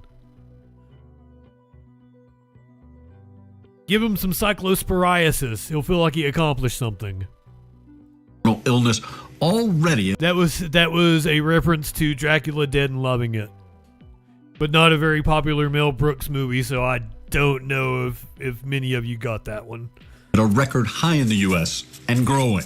This has been the highest there's been since we've really been keeping an eye on Cyclospora. The Centers for Disease Control reporting more than 11,000 cases across 41 states. The initial outbreak linked to iceberg lettuce believed to have come from a farm in central Mexico. Now, the Food and Drug Administration saying it's initiated a traceback effort to identify the source of a second fucking everywhere sickness characterized by severe nausea, vomiting, and diarrhea. At least 72 cases have been tied to the new unidentified source just days after Health and Human Services Secretary Robert Kennedy Jr. declared the Cyclospora outbreak was, quote, under control. And with the White House... Maybe that's a reason why we shouldn't listen to a fucking cokehead. I can't wait wrong one, I'm sorry. Cock in my mouth. I'm going to give you the blowjob of your life. Then I want you inside of me. I just saw Kennedy. I hit the wrong one. I'm sorry. That's why we shouldn't give this kind of power to a fucking cokehead. You know, I used to snort cocaine off of toilet seats. Secretary Brainworms might not know what the fuck he's doing. They don't know what the fuck they're doing. Do you understand that? To anyone who may have gotten ill with the cyclosporiasis, may I offer you an egg? Can I offer you a nice egg in this trying time? I'm sorry. Under control, and with the White House pushing back on questions about whether funding cuts have slowed response and tracing efforts. No, we've talked to the CDC and FDA specifically about that, and not at all. They have the resources they need to make sure that Americans are fully informed and protected from this illness during this time. An illness with annual peak infections traditionally continuing through August. And for some perspective, outbreaks in the U.S. typically include 1,000 to 1,500 confirmed cases. The CDC has already confirmed more than 4,000 cases this summer and is investigating at least 7,000 more potential infections, with state agencies, dealing in some cases with even higher numbers. Jay, the process to identify and track down the source of these infections is not easy. What do we know about the process? Yeah, there are a couple of factors at play here. There's no routine check for the cyclospora parasite. It requires specialized single tests, which doctors say are highly prone to false negatives. So repeated testing is often required. Unlike bacteria, say E. coli or Salmonella, which can be grown in a lab, cyclospora has no real genetic fingerprint of sorts, forcing investigators to rely heavily on patient interviews rather than lab work for tracing. And the systems can take up to 2 weeks to appear, so that makes it tough for some to and last for a month or more. What they exactly ate during that time period. Del, I can't remember what I had for breakfast, so I understand that. I know the feeling, Jay. Our senior national correspondent, Jay Gray. Jay, thank you very much. People have been out here shitting their guts out. Please wash your ass afterwards. Life is too short to walk this earth for a crusty asshole. Wash your ass. The first source that was identified, Taylor Farms, spent big on MAGA and anti-regulatory lobbying before the diarrhea outbreak. The company donated more than $3.6 million to conservative groups between 2020 and 2025, including $1 million to the MAGA Inc. Super PAC. Lettuce supplier at the center of the turbo diarrhea outbreak. Wired called it turbo diarrhea. Has spent millions of dollars to sway sentiment around food regulation and elect Donald Trump and other MAGA Republicans, according to public filings. Taylor Farms donated more than $2 million to conservative political groups in 2025, according to Federal Election Commission filings. That includes a $1 million donation to MAGA Inc. Bruce Taylor, the chairman and CEO of Taylor Farms, is also a longtime Republican donor. Since 2020, Taylor has personally donated more than $900,000 to Republican PACs and candidates, including contributions to Texas Senator John Cornyn and Tennessee Senator Marsha Blackburn. Like many corporate giants, Taylor Farms has also spent big on lobbying related to industry regulation. In early 2025, it hired lobbyists at the firm Sidley Austin to advocate on behalf of the company on regulation of food safety, according to disclosure documents. Since then, the company has spent $810,000 on its lobbying efforts. Marian Nessel, a food policy expert, said that Taylor Farms donations are part of a wider problem in the American food industry, that multi-billion-dollar companies use their financial resources to push policies that would reduce food safety regulation and accountability when an outbreak occurs. Right-wingers, when you hear some dumbass say they want to shrink the size of government, this is what they mean. They want to take away the regulators that prevent you from getting diarrhea parasites. They want to take away the regulators that will stop companies like 3M from dumping all kinds of chemicals into the Tennessee River. You might say, Justin, that sounds oddly specific. Did that actually happen? Yes, it did. It was an ongoing thing when I used to live down in Huntsville, Alabama. But hey, if your stomach is feeling puny, maybe you just need some peptides. We now are going to legalize peptide injections that have been heralded by RFK and several social media influencers. You know, I used to snort cocaine off of toilet seats.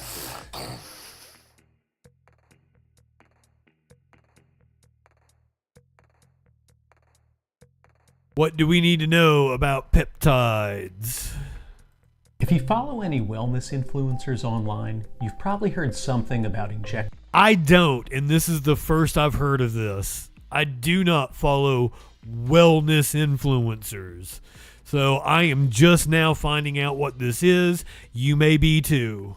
If you follow any wellness influencers online, you've probably heard something about injectable peptides. They're being pitched as a hack for building muscle, healing injuries, or just looking and feeling younger. But what are peptides, and are they actually safe and effective? Peptides are short chains of amino acids, the building blocks of proteins that make your body work. Some have been proven effective for medical use.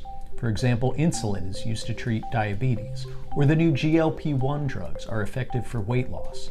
Those peptides go through years of testing in patients, and then scientific review by the FDA. But most of the peptides promoted online have never been extensively studied in humans. This is really alarming. There aren't that many other substances where people are injecting into themselves, where you see that the clinical evidence is so lacking and yet the practice is so prevalent. Wait. We were doing the story about the holistic medicine dude that injected his patient with a serum and the patient died. Was he doing peptide injections? Is that what that was? They didn't say that in the story when we did it. Was it yesterday? Day before yesterday? Happened in New York City?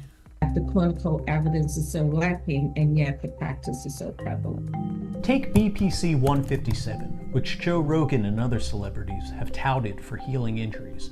Of the 36 published studies on this peptide, 35 of them were done in animals, not people. No one knows yet if it's safe or if it works in humans. Because peptides sold online aren't subject to manufacturing standards or quality control, you could be exposing yourself to serious unknown risks, like contaminated ingredients, allergic reactions, or even tumor growth. Part of the problem is that we don't know where some of these ingredients are coming from. It could be from anywhere and any sources. Some of these peptides have a growth promoting effect. What it can actually do is to turn on some of the genes in your body that causes cancer. Now, after all that, if you're still thinking about trying a peptide, it's best to talk to your doctor. Any drugs you're taking should be prescribed by a medical professional and come from a licensed pharmacy. All the piss drinkers are doing it, right? If you don't know what I'm talking about when I say piss drinker, apparently they think there's, and I want to say it's a peptide that they're saying is in the urine. And if they drink their own urine, they're replenishing blah, blah, blah, and it prevents cancer or some shit. I'm not making this up. There are multiple people that drink their own piss.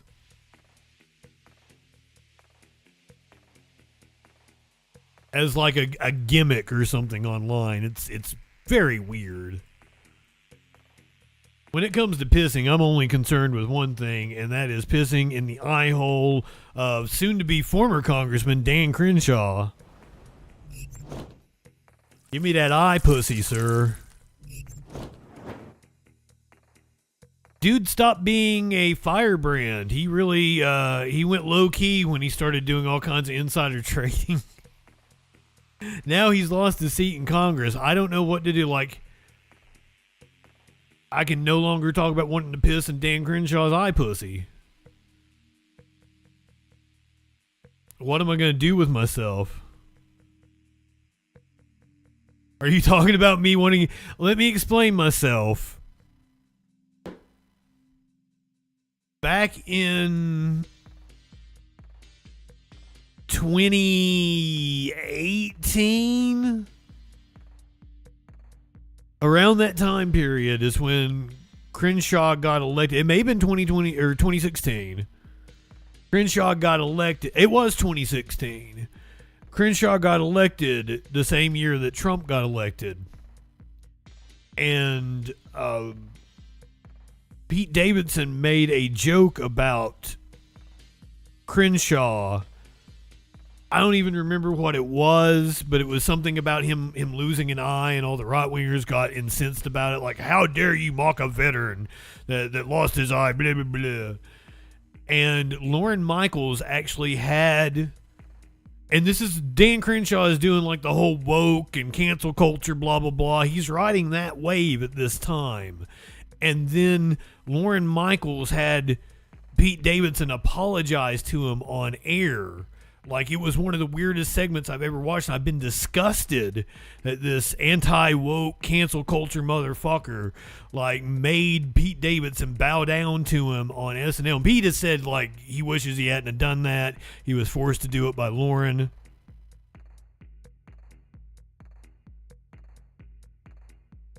So props to him. But that is when I got really incensed about Dan Crenshaw, and it has been my mission ever since then to piss in his eye pussy. My friend Sparkles coined the phrase eye pussy because that's what she thought it looked like. I just want to do it as like a humiliation thing. It's like a power play. Shows him who's dominant.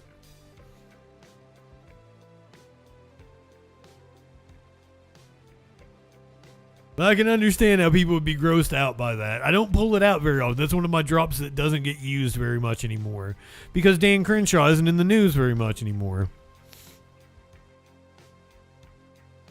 Last night I covered the Trump administration basically agreeing to a nuclear proliferation deal with the country that attacked us on 9/11.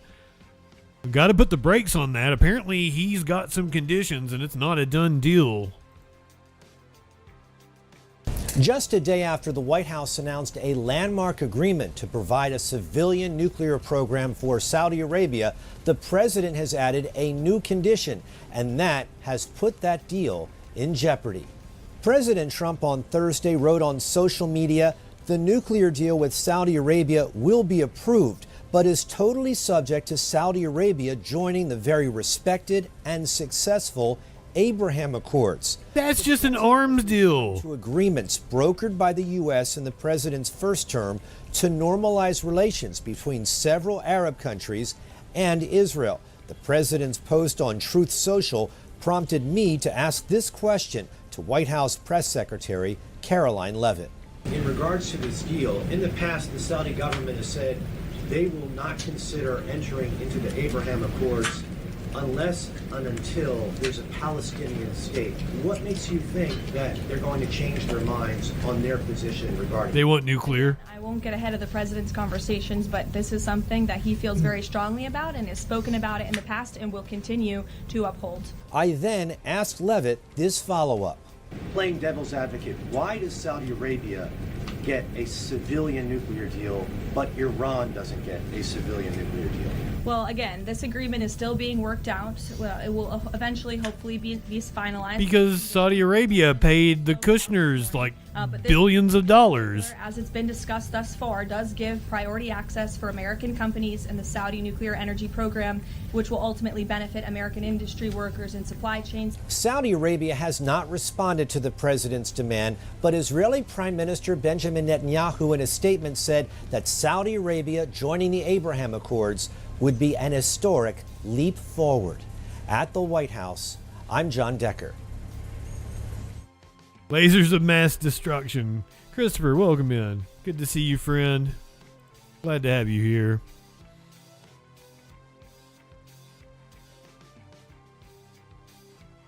Saudi Arabia had actually been bypassing the Strait of Hormuz, sending oil to the other side of the country, shipping it out through the Red Sea. Now the Houthis have apparently attacked the Red Sea and vessels traversing it.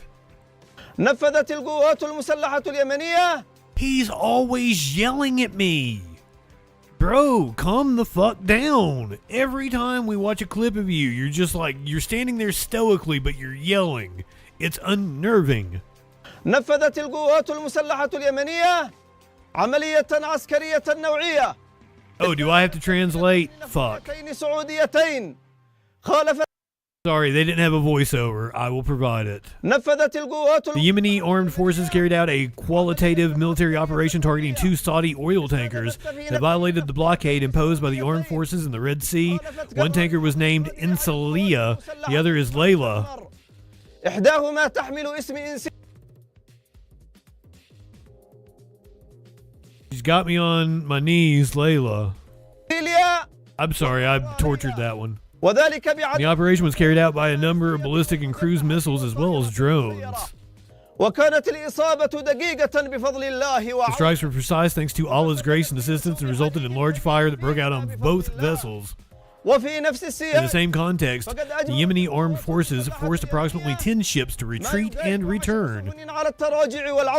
Has he blinked? The armed forces will continue their naval operations against the Saudi enemy and will persist in enforcing a siege-for-siege equation. We affirm to the Saudi enemy that any folly or aggression targeting our country will be met with large-scale operations deep within its territory, and the consequences will be dire for it by Allah's will and power. And as Trump would say, praise be to Allah.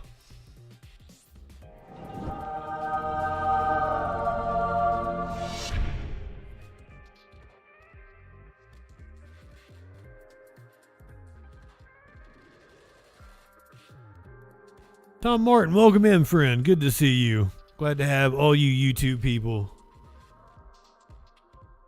If you enjoy the most fucked up news you can possibly imagine, this is the show for you.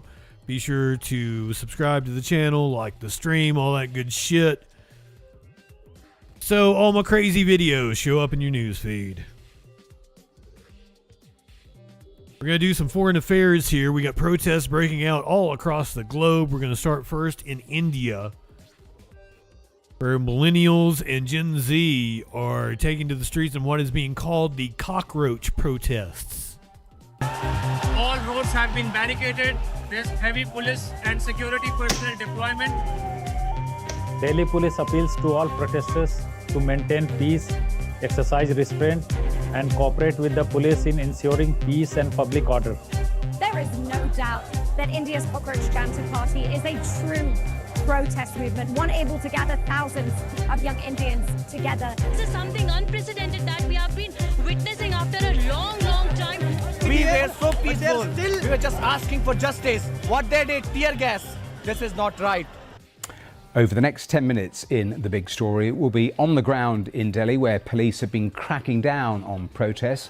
We'll explore why millions of young people are taking inspiration from a cockroach, what exactly they're demanding, and how much of a threat they pose to the Prime Minister Modi's government. The story revolves around the Cockroach Janta Party, something which started as an online satirical movement but has grown into a serious political challenge.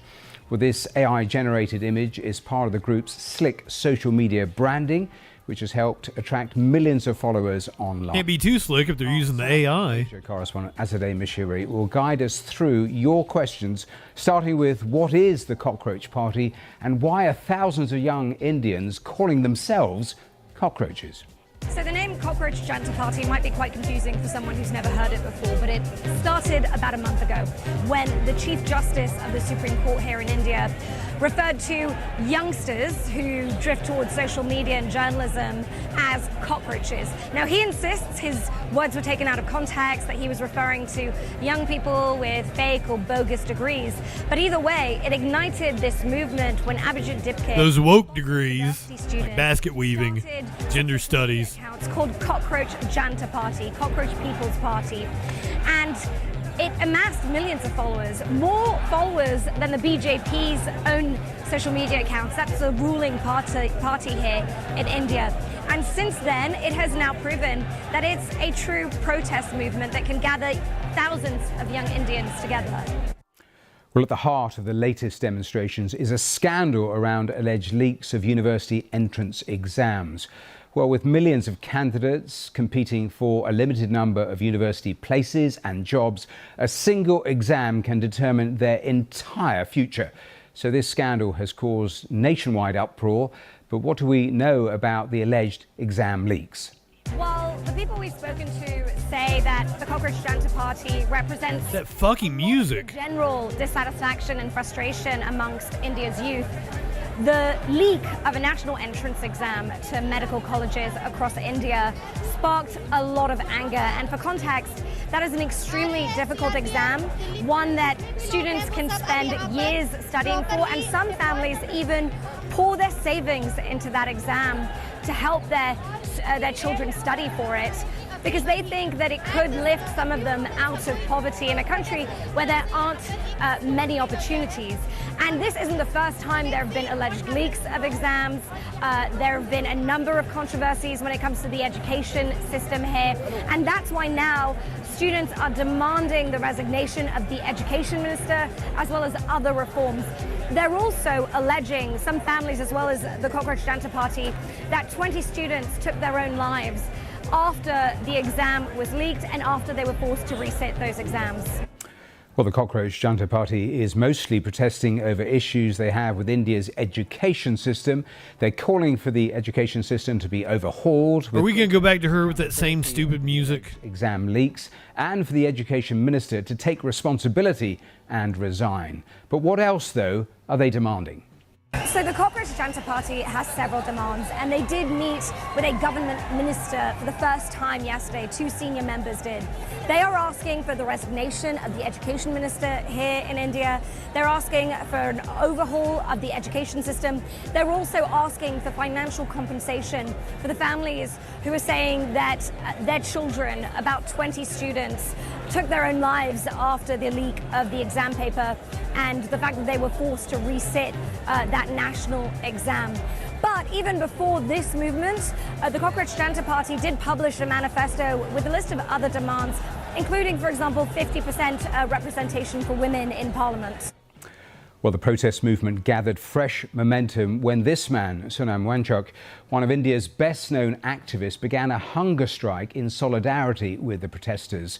Well, over the weekend, on the 21st day of his hunger strike, police dragged him into an ambulance and took him to a government hospital against his will. The police said it was to protect his health. His wife condemned it as illegal detention. Here's Azadeh. Sure sounds like it. He has and why his involvement actually matters. I can't do the music again. I'm sorry. Protests and his. It's so jarring.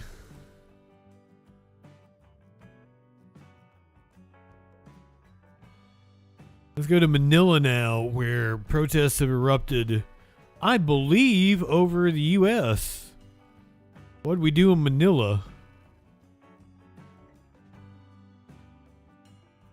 They are condemning a visit by Marco Rubio. Apparently met with water cannons. Well, U.S. Secretary of State Marco Rubio says Washington is willing to pursue diplomacy with Iran, but that Tehran must show it is serious about talks. He's attending the annual meeting of foreign ministers of the Association of Southeast Asian Nations, known as ASEAN. Speaking in Manila, he said the U.S. will defend freedom of navigation through the Strait of Hormuz. If we create a precedent in the Middle East where a nation state can decide that they are going to control an international waterway, charge a toll, and if you don't pay them, blow up your ships, we have created a very dangerous precedent, which will repeat itself in other parts of the world, including in this region. So what is at stake here is not simply the issue of what's happening in the Straits of Hormuz. There's a very fundamental principle about freedom of navigation. And if that is threatened, then I think the global economy is threatened, and the rules which have underpinned 150 years of international trade and commerce are also threatened. Protesters gathered outside those ASEAN talks in Manila. Many are angry at Rubio's presence and his role in the US war on Iran. ASEAN member states have expressed concern over the conflict in the Middle East, which has driven up prices in the region. Barnaby Lowe has more from Manila. Anti-U.S. protesters are attempting to get to the venue of the foreign ministers meeting of the Association of Southeast Asian Nations, or ASEAN, here in Manila. But as you can see, police are blocking them. They want to send a message to U.S. Secretary of State Marco Rubio, who's participating in bilateral and multilateral meetings. They want to tell him that they denounce the United States war on Iran and that he is a war criminal. The U.S. especially under Trump, has been the world's foremost war criminal. A government that has been known to bomb and kill peoples in Palestine, in Iran, in the Philippines, and in many other places where their permanent presence exists and where military basing continues. Rubio says he's attending the regional blocs meeting to strengthen ties with member states and to reaffirm the United States' commitment to defending the Philippines in the event of an armed attack on its oldest treaty ally in Asia. But these protesters say the Philippine government is dragging the country into conflict by allowing U.S. troops into several bases across the country, by conducting more joint military exercises and naval exercises on Philippine soil. His visit will lead to more U.S. military bases in the Philippines. His visit will lead to the further plunder of our natural resources. So we are here to condemn the Marcos government for colluding with the U.S. Foreign ministers of ASEAN did call on the U.S. and Iran to stop fighting so that commercial shipping and the Strait of Hormuz can resume unimpeded. But as the meetings here are taking place, another violent encounter between the Philippine Navy and Chinese Coast Guard happened in the South China Sea, underscoring wider support for the Philippines alliance with the U.S. Now, these protesters say they also condemn what they say is Chinese aggression, but they say the Philippines' alliance with the U.S. isn't the answer. Barnabilo, Al Jazeera, Manila.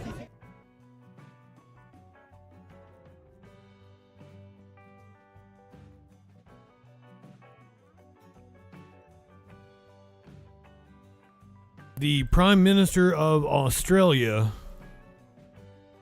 apparently had some trouble with an escalator. I don't even know what the name of the Prime Minister of Australia is. Anthony Albanese. Anthony Albanese coming down the escalator stumbles a little bit.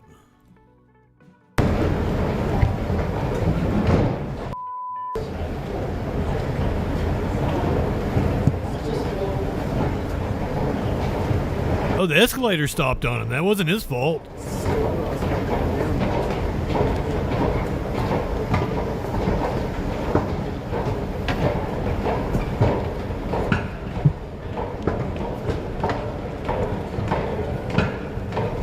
Oh, wait a minute. He uttered an expletive? I didn't hear that.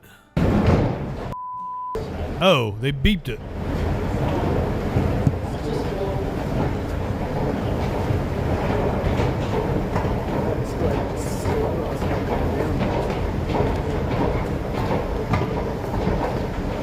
I think that was perfectly reasonable.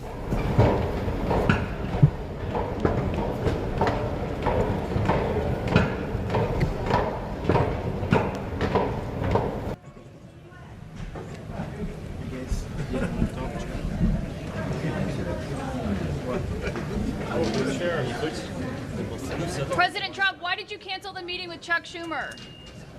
Why do escalators keep stopping on world leaders?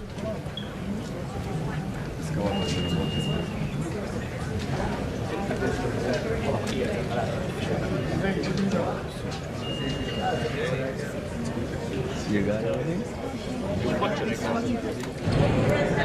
Gotta make everything about Trump. Trump makes everything about himself. I was watching the LA Dodgers at the White House earlier today. And like the first 5 minutes, he does nothing but talk about himself, the renovations on the White House. But we're here to welcome the Dodgers. Hey, Torgy, welcome in. The Australian Prime Minister had a escalator incident.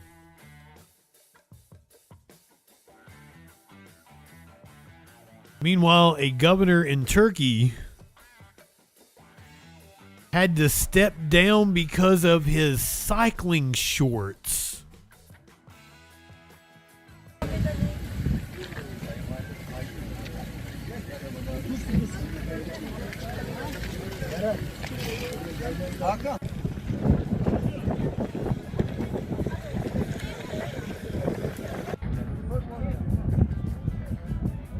I have no idea. I don't even see one of them wearing shorts. What in the fuck? A cycling enthusiast governor rode into an unexpected political storm in Turkey when he found himself sacked after photos of him in snug cycling shorts went viral. He has since also become the center of a campaign pressing for his return to office and outpouring of affection. Why?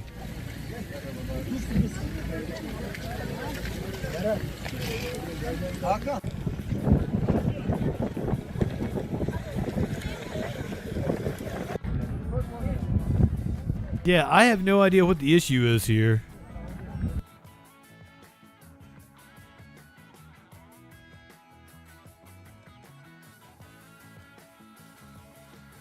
Turkey acting like a jive turkey. Yesterday, Trump gave a speech, I think in front of a bunch of high schoolers in Georgia. A clip from that speech is going viral. Observe the young man over Trump's right shoulder. And more money is being invested in the United States right now than at any time in the history of our country.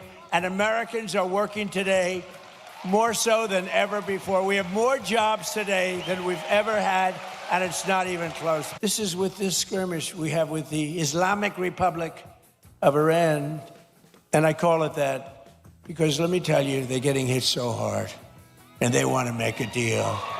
And the typical American's 401k is up by $34,000, setting records day after day. It's up by numbers that have never been seen before. Sounds like it's up about 66 2/3% chance. You take your 33 and a third chance minus my 25% chance, and you got an 8 1/3 chance of winning.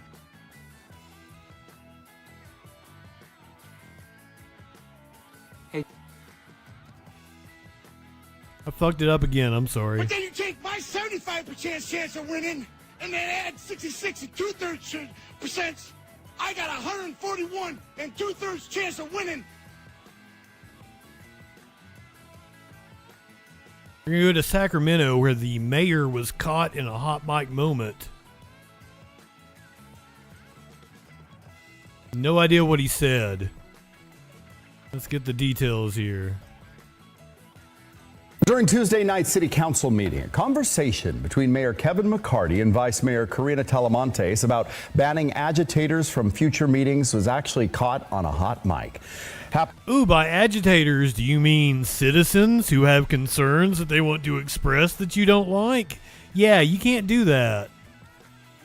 During Tuesday night's City Council meeting, a conversation between Mayor Kevin McCarty and Vice Mayor Karina Talamantes about banning agitators from future meetings was actually caught on a hot mic.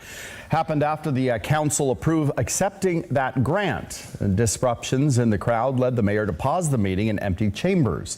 A live stream on the city's feed shows Vice Mayor Talamantes approaching Mayor McCarty to discuss ways to keep disruptors out. We should go over this disruptions thing, because if we want to ban somebody in the future, like to actually take them out, you have to point out and specifically say who's being banned. We can't do that. Can't. So I spent my first 6 months going through this. I wanted to give people like probation. Like, you can't come. So that's where the audio ends. Oh, she realizes the mic is on. The mic was on and quickly leaned over and flipped. Oh shit! Do you want me to translate what they said? And the crowd led the mayor to pause the meeting. You can't hear. Chambers. I'll read along. The stream on the city's feed shows Vice Mayor Talamantes approaching Mayor McCarty to discuss ways to keep disruptors out. She says, Go over this disruptions thing. we should go over the disruptions thing, because if we want to ban somebody in the future, like to actually take them out, we have to point out specifically unintelligible. He starts talking. Somebody in the future, like to actually take them out, you have to point out and specifically say who's being banned. I know, but the city attorney has said we can't do that. We did it last time. We can't. Or she says back, we did it last time.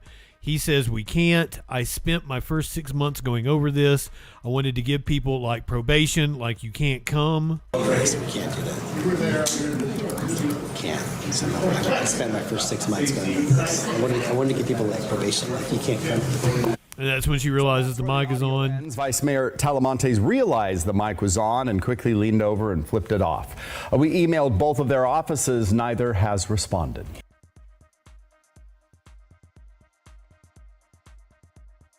Yeah, they only like to talk when they think people aren't listening.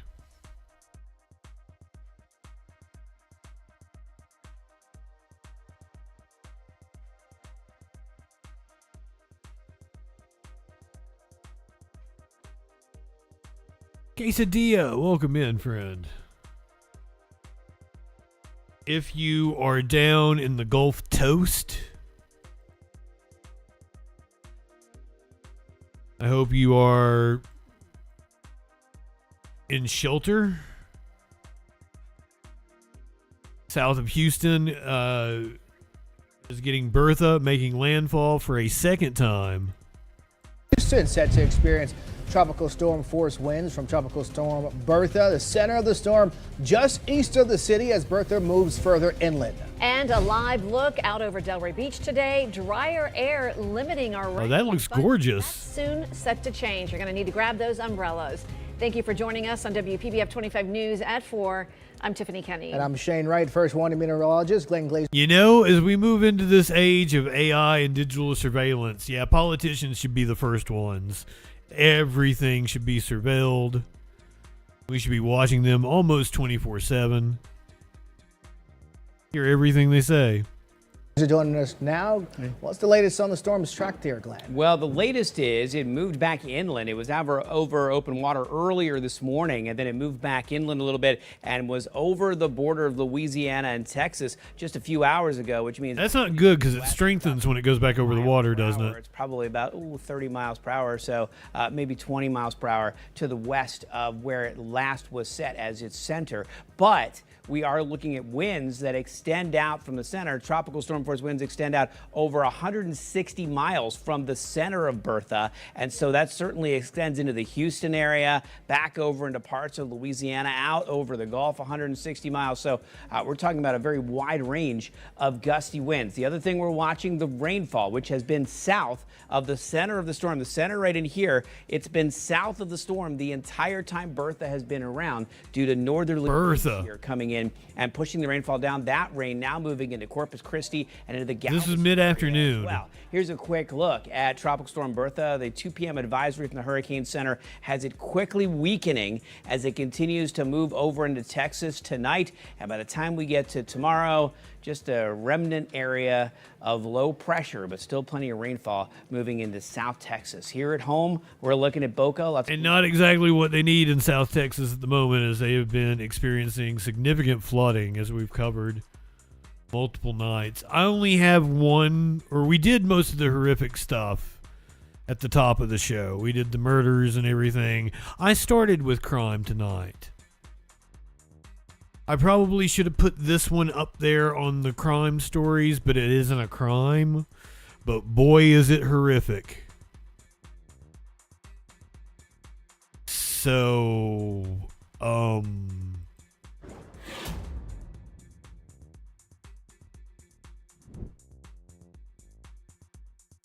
going to give you a chance to not be watching it if you don't want to. This is disturbing. A young man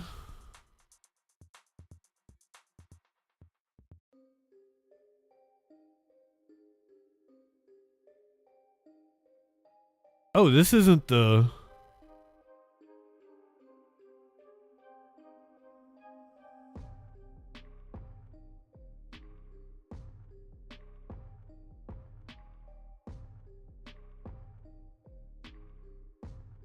Did I get confused here?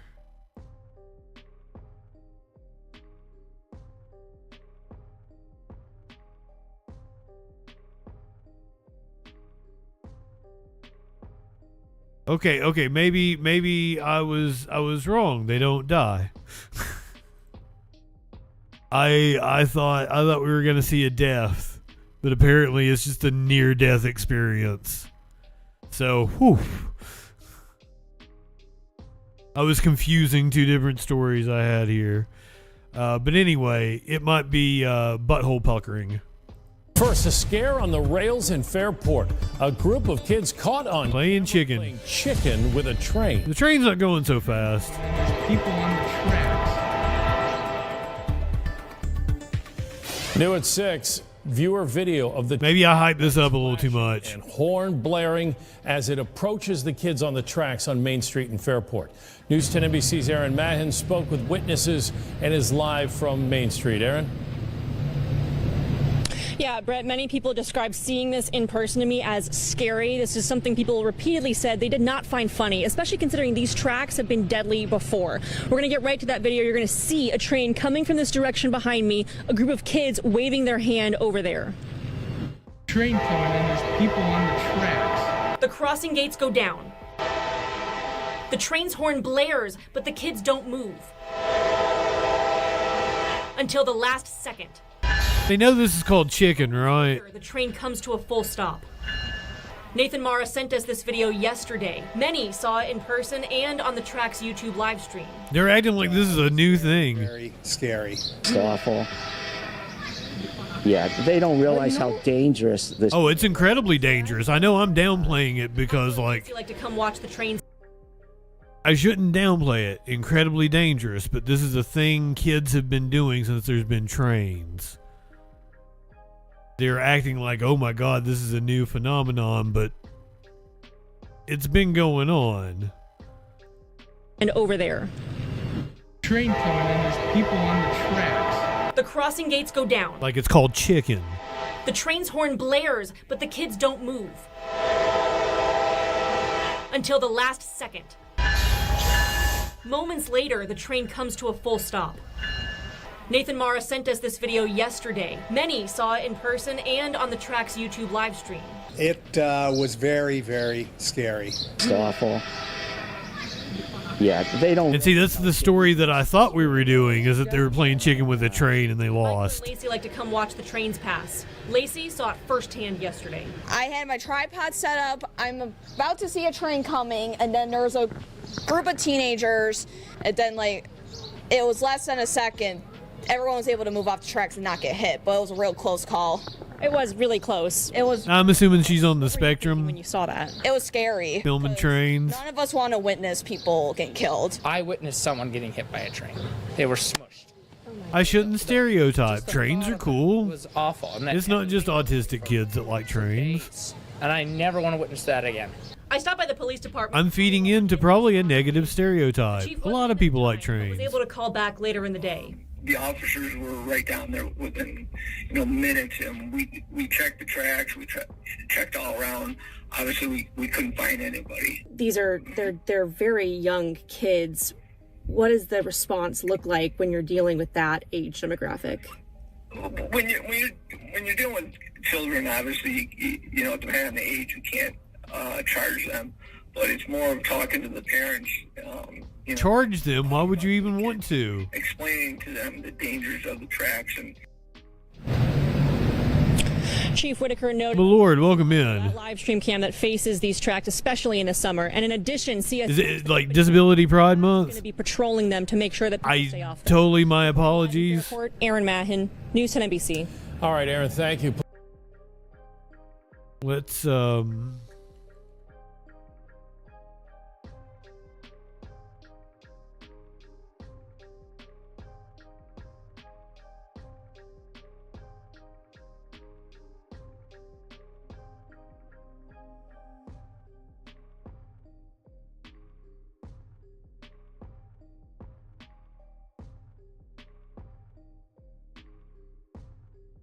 do this one. It's shorter, but I think it's better. No, I'm gonna make it, since you brought it up, it's a great time. I did not know it was Disability Pride Month. So let's learn something. Well, many cities across the country are celebrating Disability Pride this month. But this is from a couple years ago, but it's about the history. How the month came to be. July is Disability Pride Month. It's a month that is dedicated to recognizing the contributions of individuals in the disabled community while promoting visibility and challenging discrimination. Some social media posts claim that July was chosen since it was the month that the Americans with Disabilities Act became law back in 1990. So let's verify, is Disability Pride Month held in July to commemorate the passage of the Americans with Disabilities Act? Our sources are the Americans with Disabilities Act of 1990, a congressional resolution recognizing Disability Pride Month, and the Bro, you did not have to cite all your sources on this. CDC. 1 in 4 I totally believed you. With disability.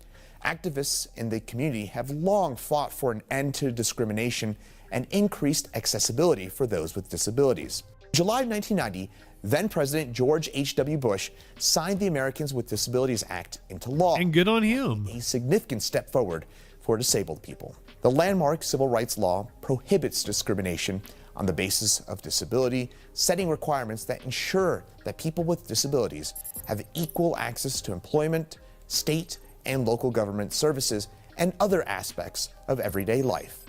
Later that year, the first Disability Pride Day was held in Boston.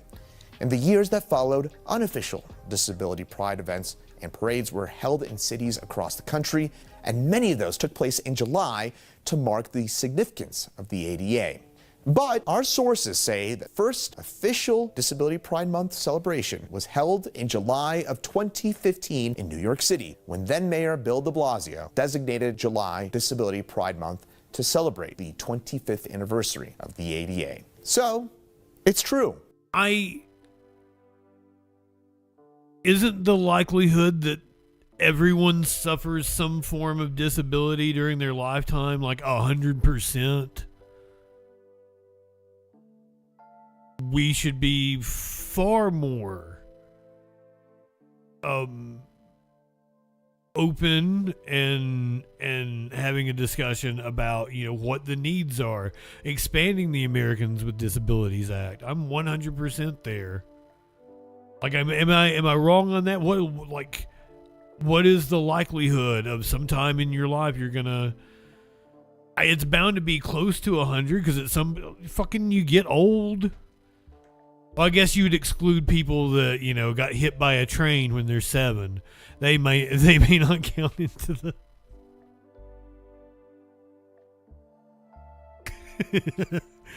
But I mean, if you live into older age, it gets more and more likely as you age.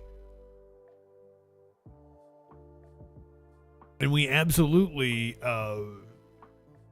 should embrace being a society that makes it easier to live. I don't understand, and I see this so often, like people just want to make it hard on other people. And I don't understand I got mine, fuck everybody else, motherfucker.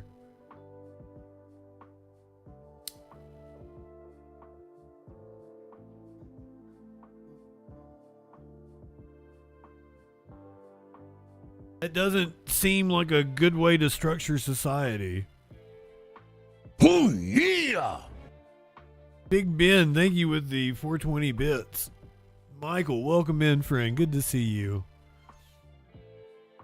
I made a horrible comment about not a specific person with a disability, but a generalized stereotype about a disability. So I'm atoning by trying to bring more visibility, especially here on this Disability Pride Month. Disability Pride Month is held in July to commemorate the passage of the Americans with Disabilities Act. And while there is no federal observance, July has been recognized as Disability Pride Month by cities across the country, as well as the White House. All right, Chris, thank you. You can learn more about Disability Pride Month. What was that smile? Just search Disability Pride. What kind of disability gave him that smile? As the White House. All right, Chris, thank you. I'm sorry. I'm horrible. Cancel Justin. I fucked it all up. I tried to do the right thing and atone, and I completely fucked it up.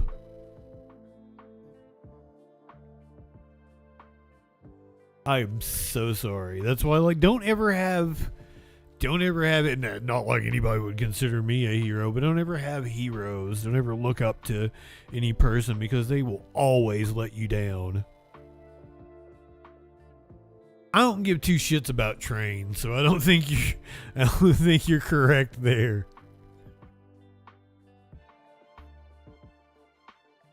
Sorry. I like watching trains hit things, and we watch plenty of that here on this show.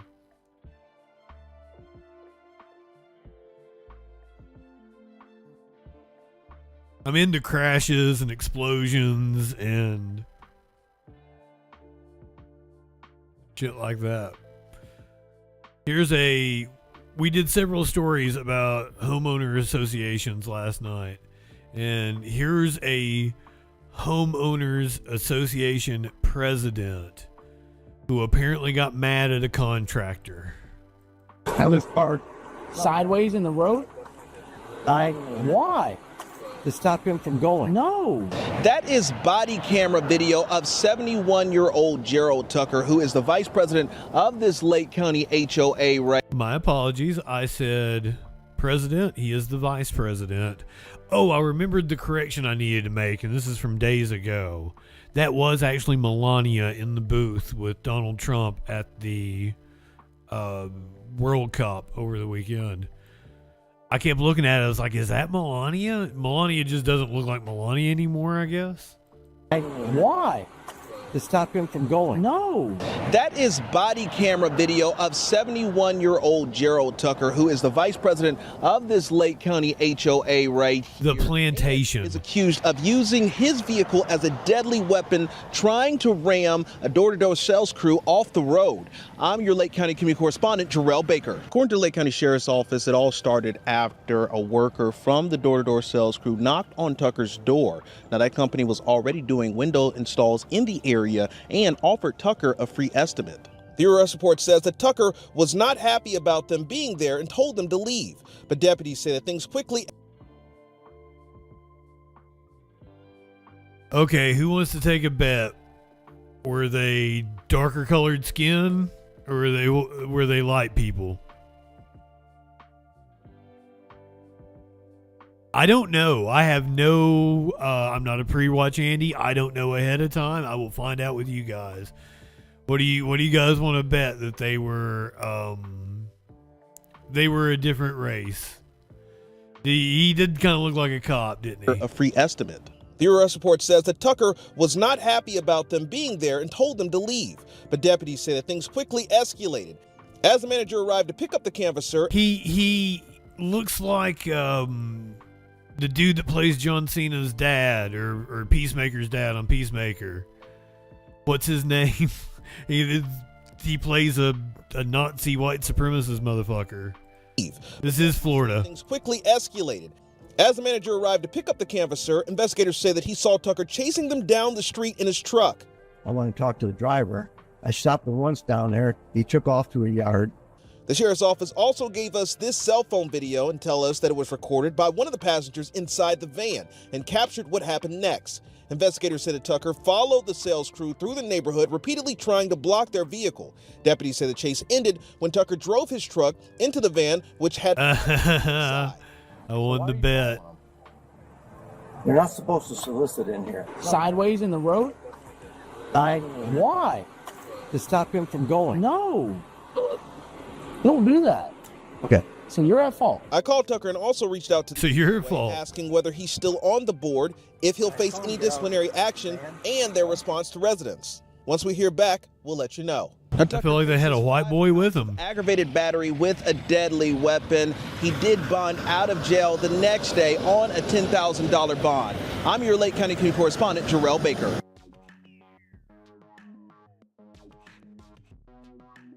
That's just good old-fashioned American entrepreneurship, going door to door, trying to drum up sales.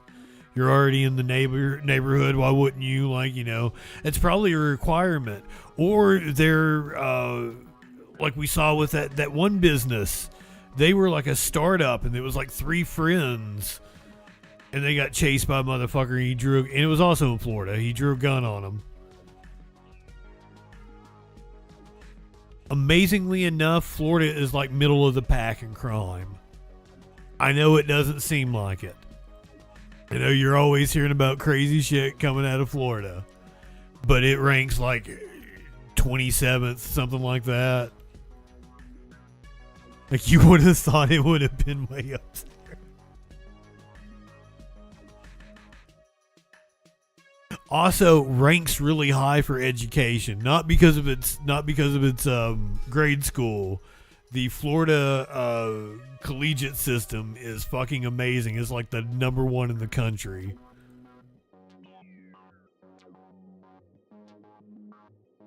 Things that will blow your mind. Robert Patrick, yes.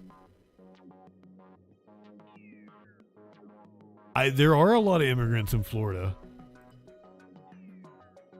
But you just hear about the craziest goddamn shit going on in Florida. And part of it's the sunshine laws. We get more information in Florida because they have laws that like force cops to have to release shit and public officials. A lot of times it is whites doing all the crime. It's not all of it, but it's probably majority whites doing crime in Florida.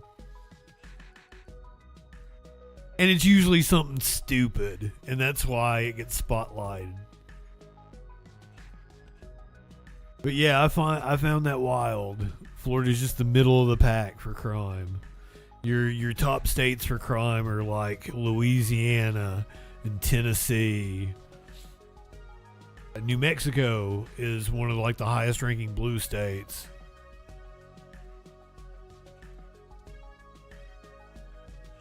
It's predominantly the red. Like New Mexico might be like 7th or 8th or something, maybe 6th, 7th for crime.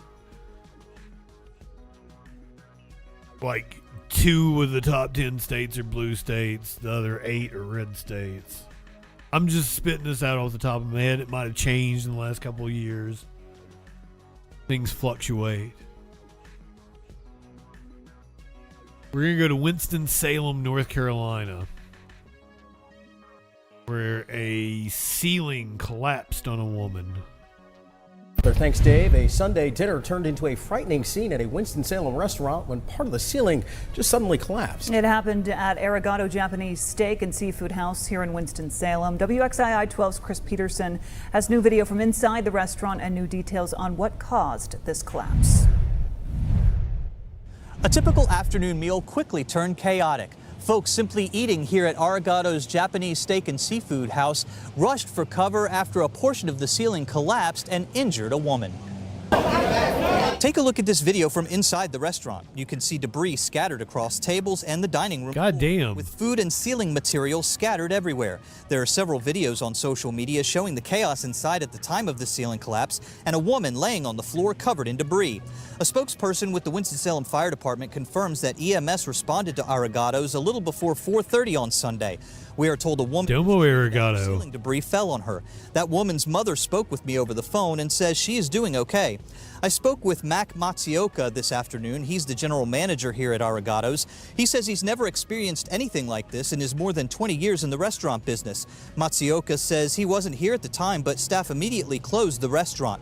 A building inspector came by today and said a piece of drywall in the ceiling was not properly nailed to the joist, which caused it to fall. He says there's no structural damage. Yeah, they'll do it. And they will be opening as soon as it is safe to do so. Matsuoka tells me his biggest priority right now is finding the injured woman so he can check on her. We'll have more updates. Oh, that's sweet of him. On our website at WXII12.com. In Winston-Salem, I'm Chris Peterson, WXII 12 News. Thank you, Chris.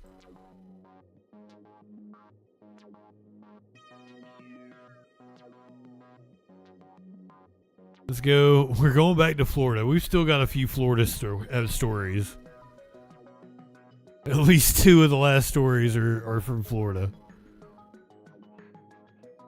This is viral video. Dine and Dash taking place in Orlando. We're going to Orlando. The video has been viewed and shared hundreds of thousands of times.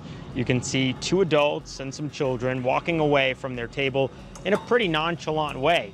But they apparently never even asked for a check. I'm News 6's Mike Valenti, your Orange County community correspondent. And now, well, how dare the they? viral video is part of an investigation by the Orange County Sheriff's Office. Based on what you saw, I mean, did it seem like their intention the whole time was not to pay? Oh, 100%. 100%, I'm yeah. definitely not even on the... Lady B. Diane and her son Anthony own the restaurant called At the Diner. How's everything, guys? Good? Awesome, man. Enjoy. Last Sunday at the Universal Boulevard location, a table of 7 was in for brunch. He's now eating food from somebody else's plate. I guess that's how much he enjoyed the food. We can see the man and the kids all walk out. He does seem to enjoy food. So later, the woman follows suit. But again, they never asked for the check. They never asked for the check. They never got the check. The server was making drinks for another table. But employees realized, wait. Oh, this is just a normal dine and dash. At the hostess stand when they were waiting for a table. We immediately start texting and calling. Ignore, until finally I said to them, I'm reporting it to the police and we're gonna post this. Then we got a reaction, but the reaction was like gloating, like, I don't care, you'll just make me more famous. Then on Tuesday, the owners called the sheriff's office. The sheriff's office report includes a breakdown of everything they ordered when they sat down at one of these tables. 3 2-eggs combos, 1 loaded grits, 1 Dubai chocolate stuffed waffle, and the list goes on and on. In the end, with gratuity included, the total cost came to $298.47. But get this, shortly after our interview wrapped up, Maria, how are you? Anthony told us the man and woman called to pay over the phone. Yes, I paid the bill, yes. And we were able to get a hold of this man who insisted he wanted to do a Zoom and publicly apologize for bailing on the check. I'll send you right now. Okay, bye. Still waiting.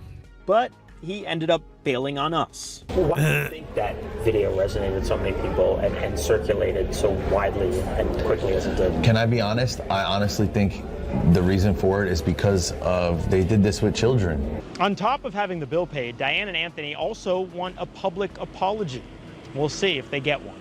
I'm your Orange County community correspondent, Mike Valenti, News 6. Yeah, I was assuming there was something more to it. That's just your typical dine and dash.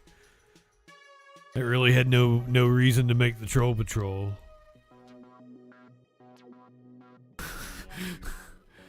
My apologies. Cancel Justin.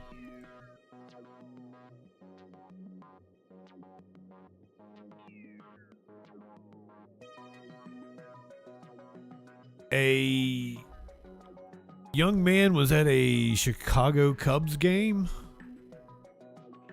and he didn't really feel like standing for the Pledge of Allegiance or the national anthem, and he got slapped in the back of the head for it.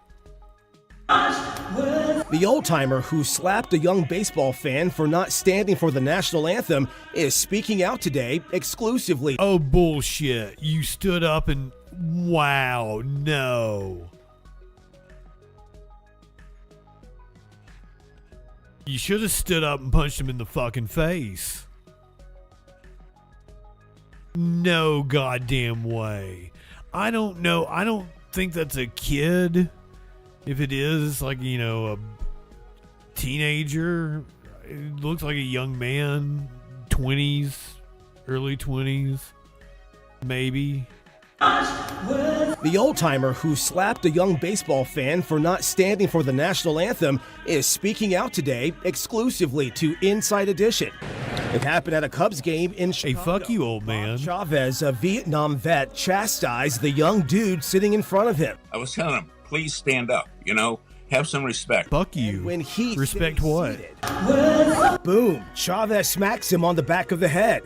The guy looks stunned, but he stands. Other fans speak up in his defense, but Chavez is unrepentant. He snarls back at them. Bullshit. Now social media is lighting up with both praise and condemnation. Absolute Patriot goes one comment. Grandpa knocked some sense into him goes another. But then there's this. That's assault. It is As assault. I agree with the older gentleman. We don't hit other people. Maybe it could have been like a, hey, bud, stand up kind of situation. Oh no. Oh no. If he had slapped me, I would have stood up, but it wouldn't have been to fucking put my hand over my heart and look at the fucking flag. He would have got some smoke.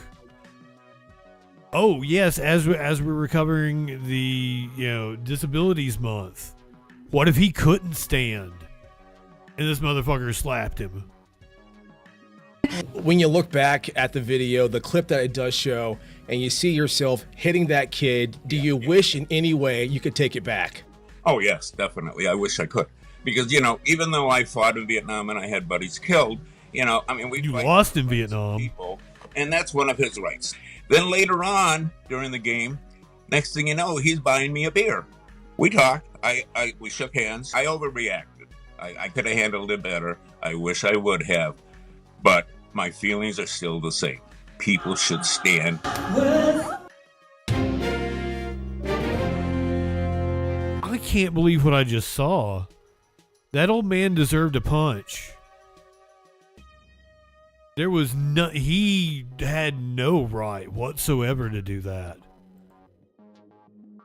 What kind of fascist fucking country do we live in?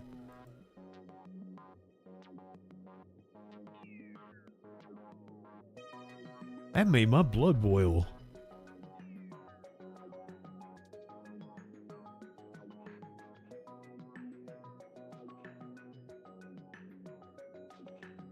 I mean, he mentioned that. He's like, well, I fought for his freedom. I shouldn't have hit him. But I stand by it. Like, Jesus. My feelings are the same. You should stand for the flag. Fuck you. Oh, you know what? We haven't said the pledge in a while. Let's do it.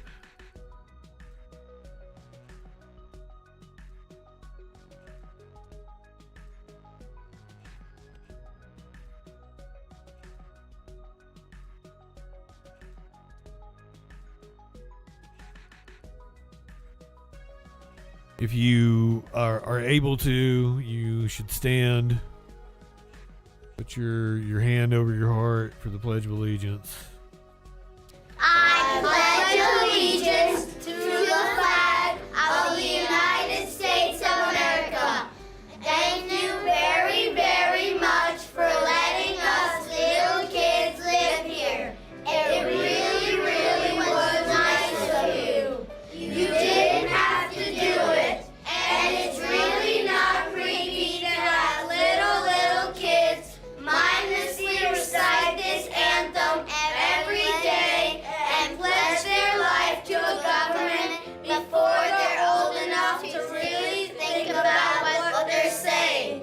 This is not a form of brainwashing. This is not a form of brainwashing. This is not a form of brainwashing. This is really the greatest country in the whole world. All the other countries suck.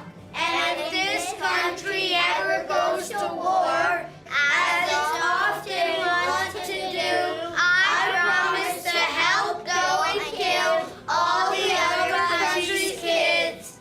God bless Johnson & Johnson. God bless GE. God bless Citigroup. Amen. Very good, kids. Now come and get your Ritalin. Miss you, Trevor. The only thing is that skit seems quaint. Like, that's a different America. That was proto-fascism. We're in full-blown fascism now. There was still the veil. It was calling out the veil, like it doesn't hit as hard anymore.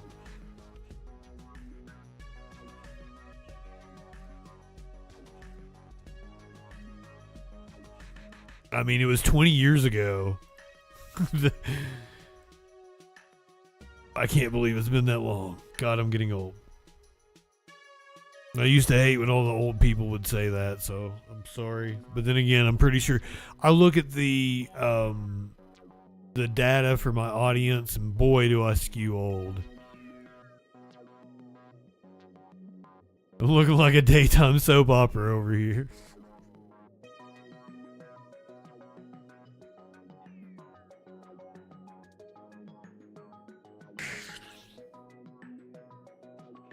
I'm sorry. Apparently most people in my chat are older than me. Love you guys though. Love you.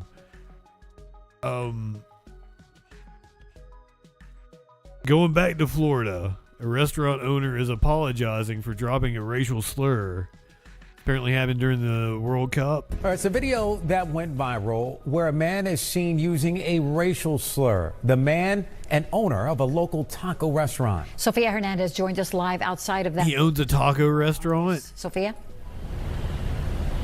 Yeah, Jackie, we are here outside of Taco Rico West Kendall. One of the owners of this specific restaurant was seen in a video that was taken after the World Cup final, and what appears to be a conversation about soccer quickly turns into something more. Right here. Yep. New York.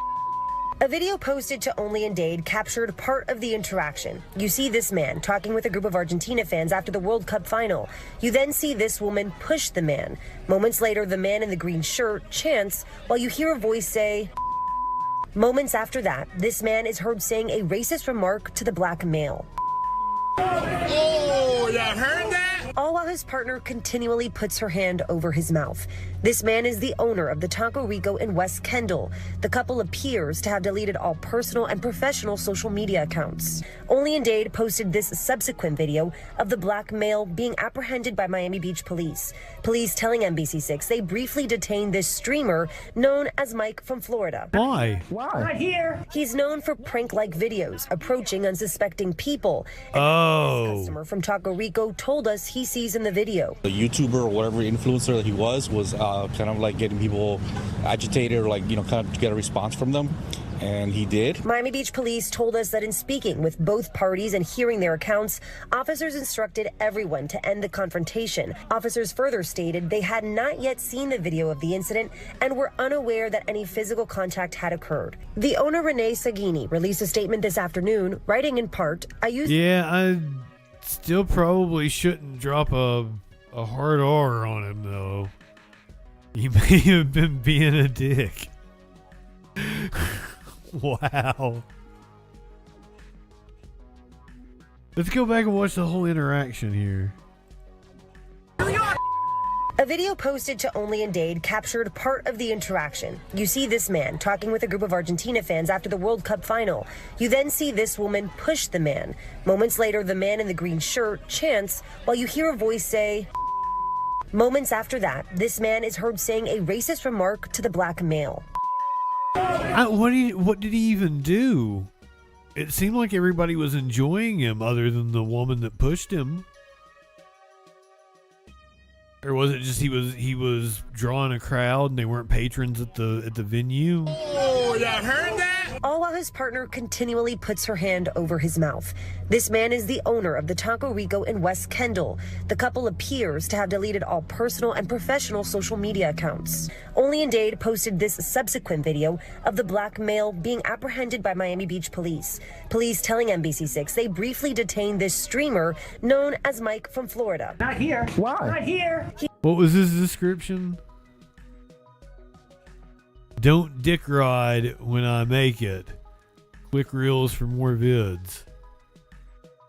Not here. Why? Not here. He's known for prank-like videos approaching unsuspecting people, and that's what this customer from Taco Rico told us he sees in the video. The YouTuber or whatever influencer that he was kind of like getting people agitated or kind of to get a response from them.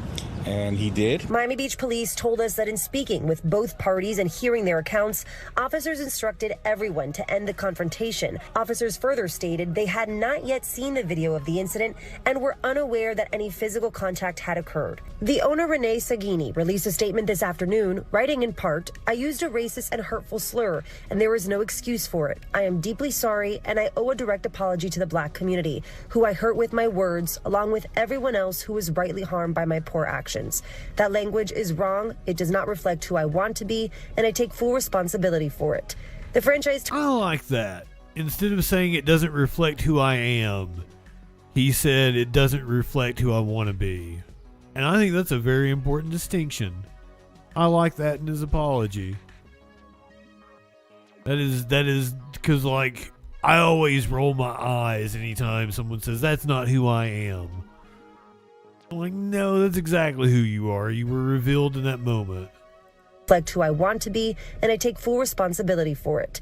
The franchise Taco Rico also posted several statements, the latest calling the language indefensible and saying they will be conducting a formal review of the West Kendall location to assess the franchisee's continued fitness to operate under their brand. Other Taco Rico restaurants also chimed in, the one in Cutler Bay posting this statement, and the owner of the Taco Rico in Homestead posting a video. Oh my God, none of these people should have to apologize. Time for us to, build what we have built on the reviews, and now we're just getting hammered, on the actual reviews on them being negative. You know what I mean? That's something that had nothing to do with us. Tato Gonzalez says his store opened 2 years ago and has had numerous accolades and positive reviews. And the behavior seen in the viral post is not one he tolerates at his establishment. Everybody's treated the same. My son and everybody, nobody here is better than anybody. So, what happened, getting back to that, what happened, at the moment when I saw the video was very disturbing. And another reason franchises are evil. Of the situation, how much it was going to blow up.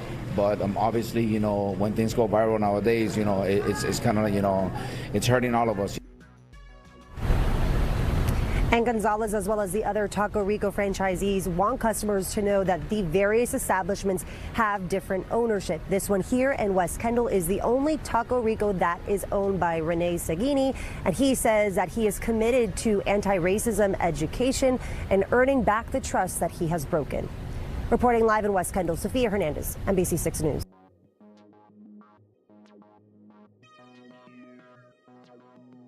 But I did like the dude's apology.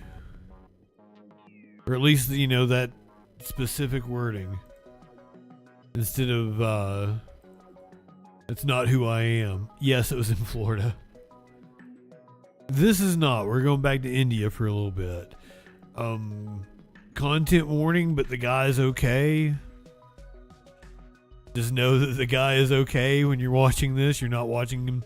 You're not watching somebody die in this video. But content warning. This might be your animal video of the night. Let's see how it goes.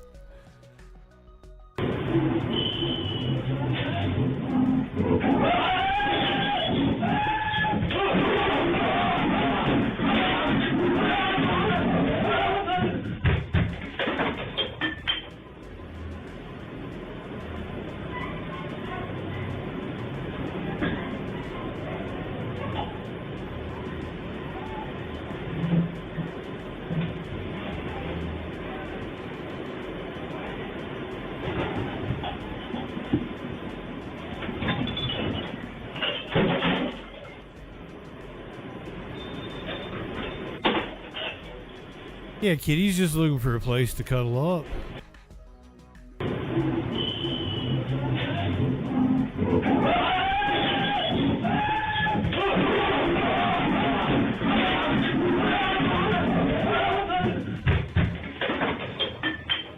I can't imagine living someplace where a leopard could just pop in and start mauling me.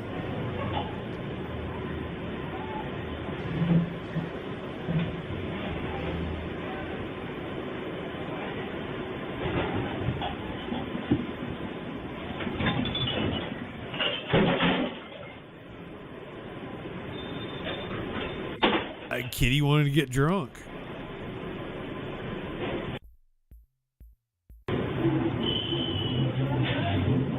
He was just minding his own business.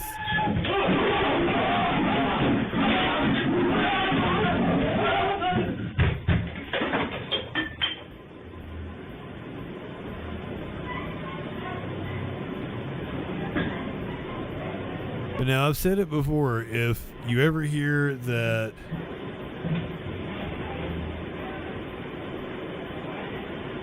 I offed myself or I OD'd, that is a lie and you should look into it and investigate.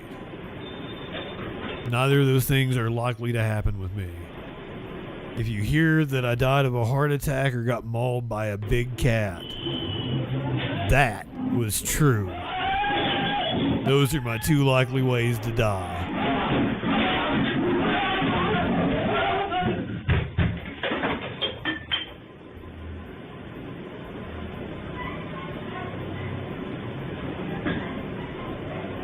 don't believe the official story the other way. Big cat or a heart attack. That's the likely way I go.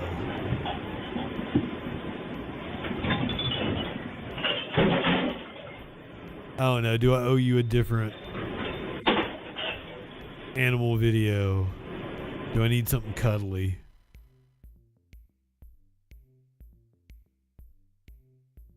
Oh, I know. I know.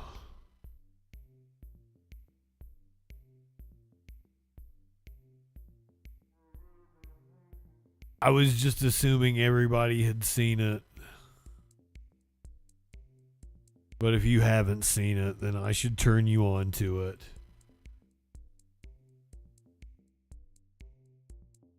Here is your animal video of the day.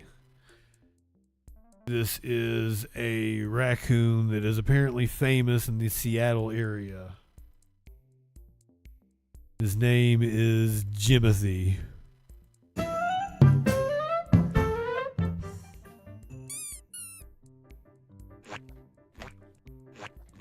Born and raised in Seattle, Jimothy is a wild raccoon with short spine syndrome, gaining international fame in July 2026 after footage of him waddling through the city's Ballard neighborhood went viral online, thanks to his round puffball appearance.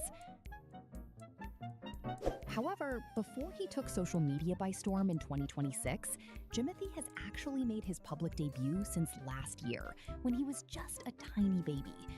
But only the locals know about his existence, and Ben Trammell is one of them.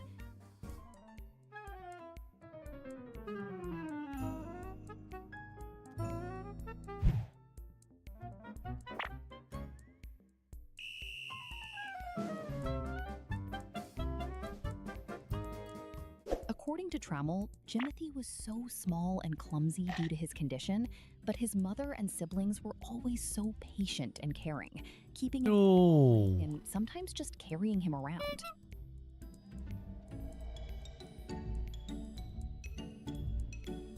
Touched that the raccoon family had always done their best to help Jimothy rather than abandon him for being different, Trammell wanted to do something for them too. He dug out the holes that the daily squirrels and nightly rats had made to get under the fence so Jimothy could pass under instead of having to climb over it.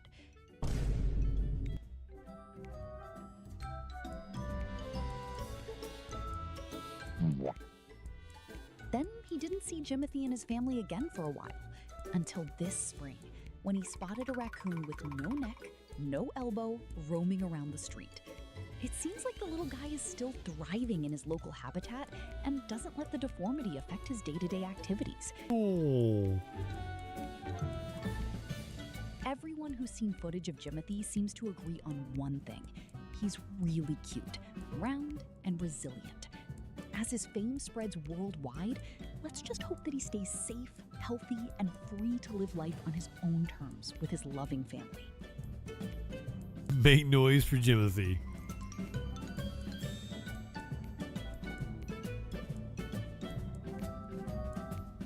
Ooh.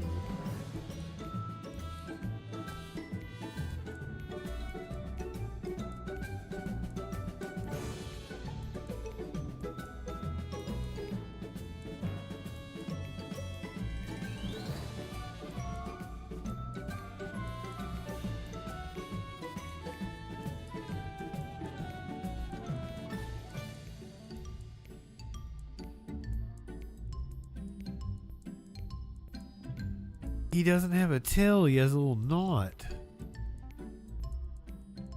I don't know if it's like a bobtail. It doesn't even look like that much. Thanks to his round puffball appearance.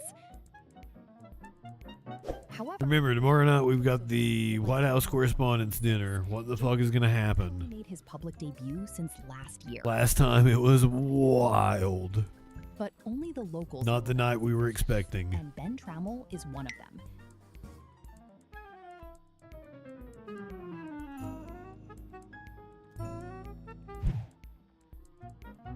I'm going to send you over to Mercado Media covering the protest in Wisconsin. Jimothy was was so small. The police killing we covered earlier. But his mother and siblings were always so patient and caring, keeping him from falling and... I one up, tip one back. It's all right to have a little fun if you hit the sack.